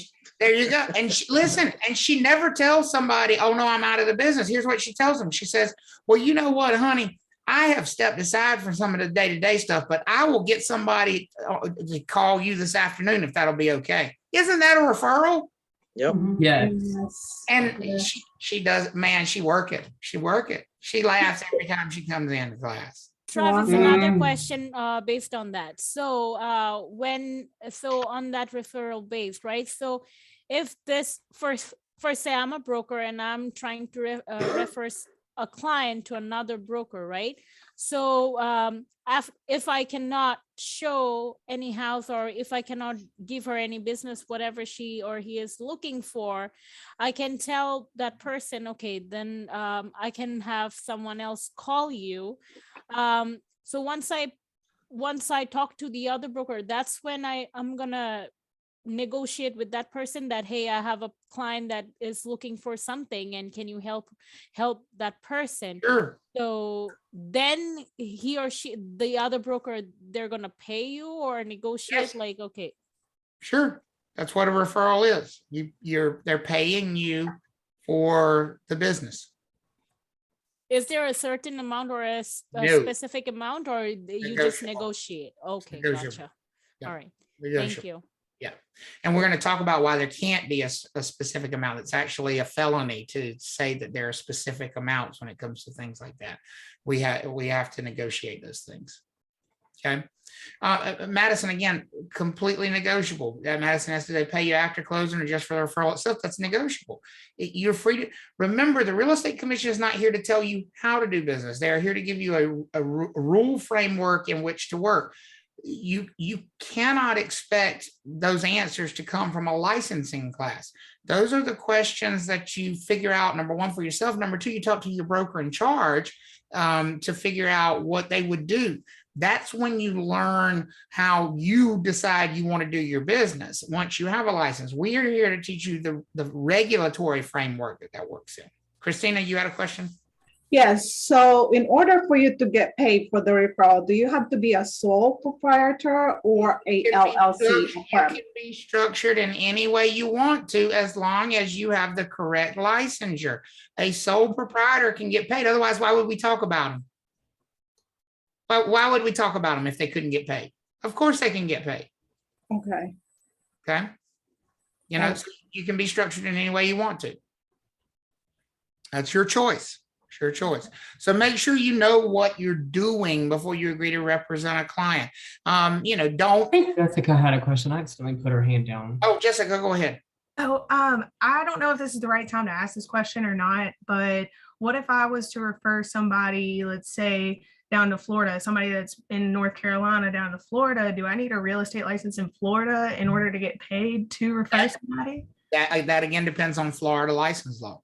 Oh, okay. All right. That depends on Florida license law. What I could do is answer the question from the opposite perspective. What governs is where the property is located.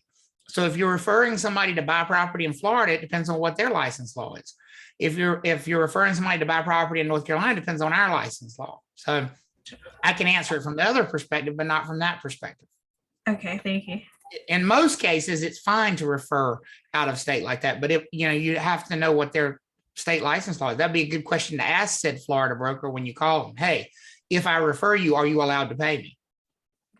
Because in North Carolina, the only thing you'd be required to have to be paid is what kind of a license, in what status. North Carolina. An active. If you have an active license, you're eligible to be paid.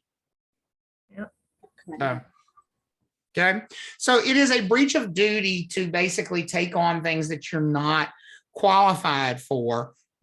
For example, giving clients advice about contracts, giving them advice about the value of their property. We talked about that, how that is such an essential thing, that not only tell them what you think it's worth, but give them advice about marketing the property, give them advice about making offers at a fair market value. That advice about value is absolutely essential. In fact, it's probably the single biggest piece of advice we give. They will test that. To not give somebody advice about the value of their property would definitely be a violation of your fiduciary duties to that client. You owe your client that advice. As part of the duties of OLDCAR is giving advice about things like the value of their property and how they should respond to offers, what offers they should make, how they should negotiate. I mean, no, we're not, quote unquote, writing contracts because we're not attorneys, but we certainly are giving advice about how they should respond to offers that they've received, or how they should structure offers and what terms and conditions and prices that maybe would help them accomplish their goal. That's all part of that reasonable skill that we owe to clients. And remember, that just kind of ties a ribbon around all of these skills that we owe to clients. And collectively, all of those skills, when you take them together, we remember with OLDCAR. But don't forget, this is just another reminder, and you'll hear me say this a lot throughout the rest of the class. Clients and customers are not the same thing. You cannot memorize answers to agency-based questions. What should I disclose? When should I disclose it? Because the answer will always change based on, are you dealing with a client or are you dealing with a customer? The answer is going to be a very different answer. If they're asking you, should you disclose that somebody's willing to pay more for the property? Well, if they're your client, should you disclose that they're willing to pay more for the property? If you know your client is willing to pay more, should you disclose that? Yes.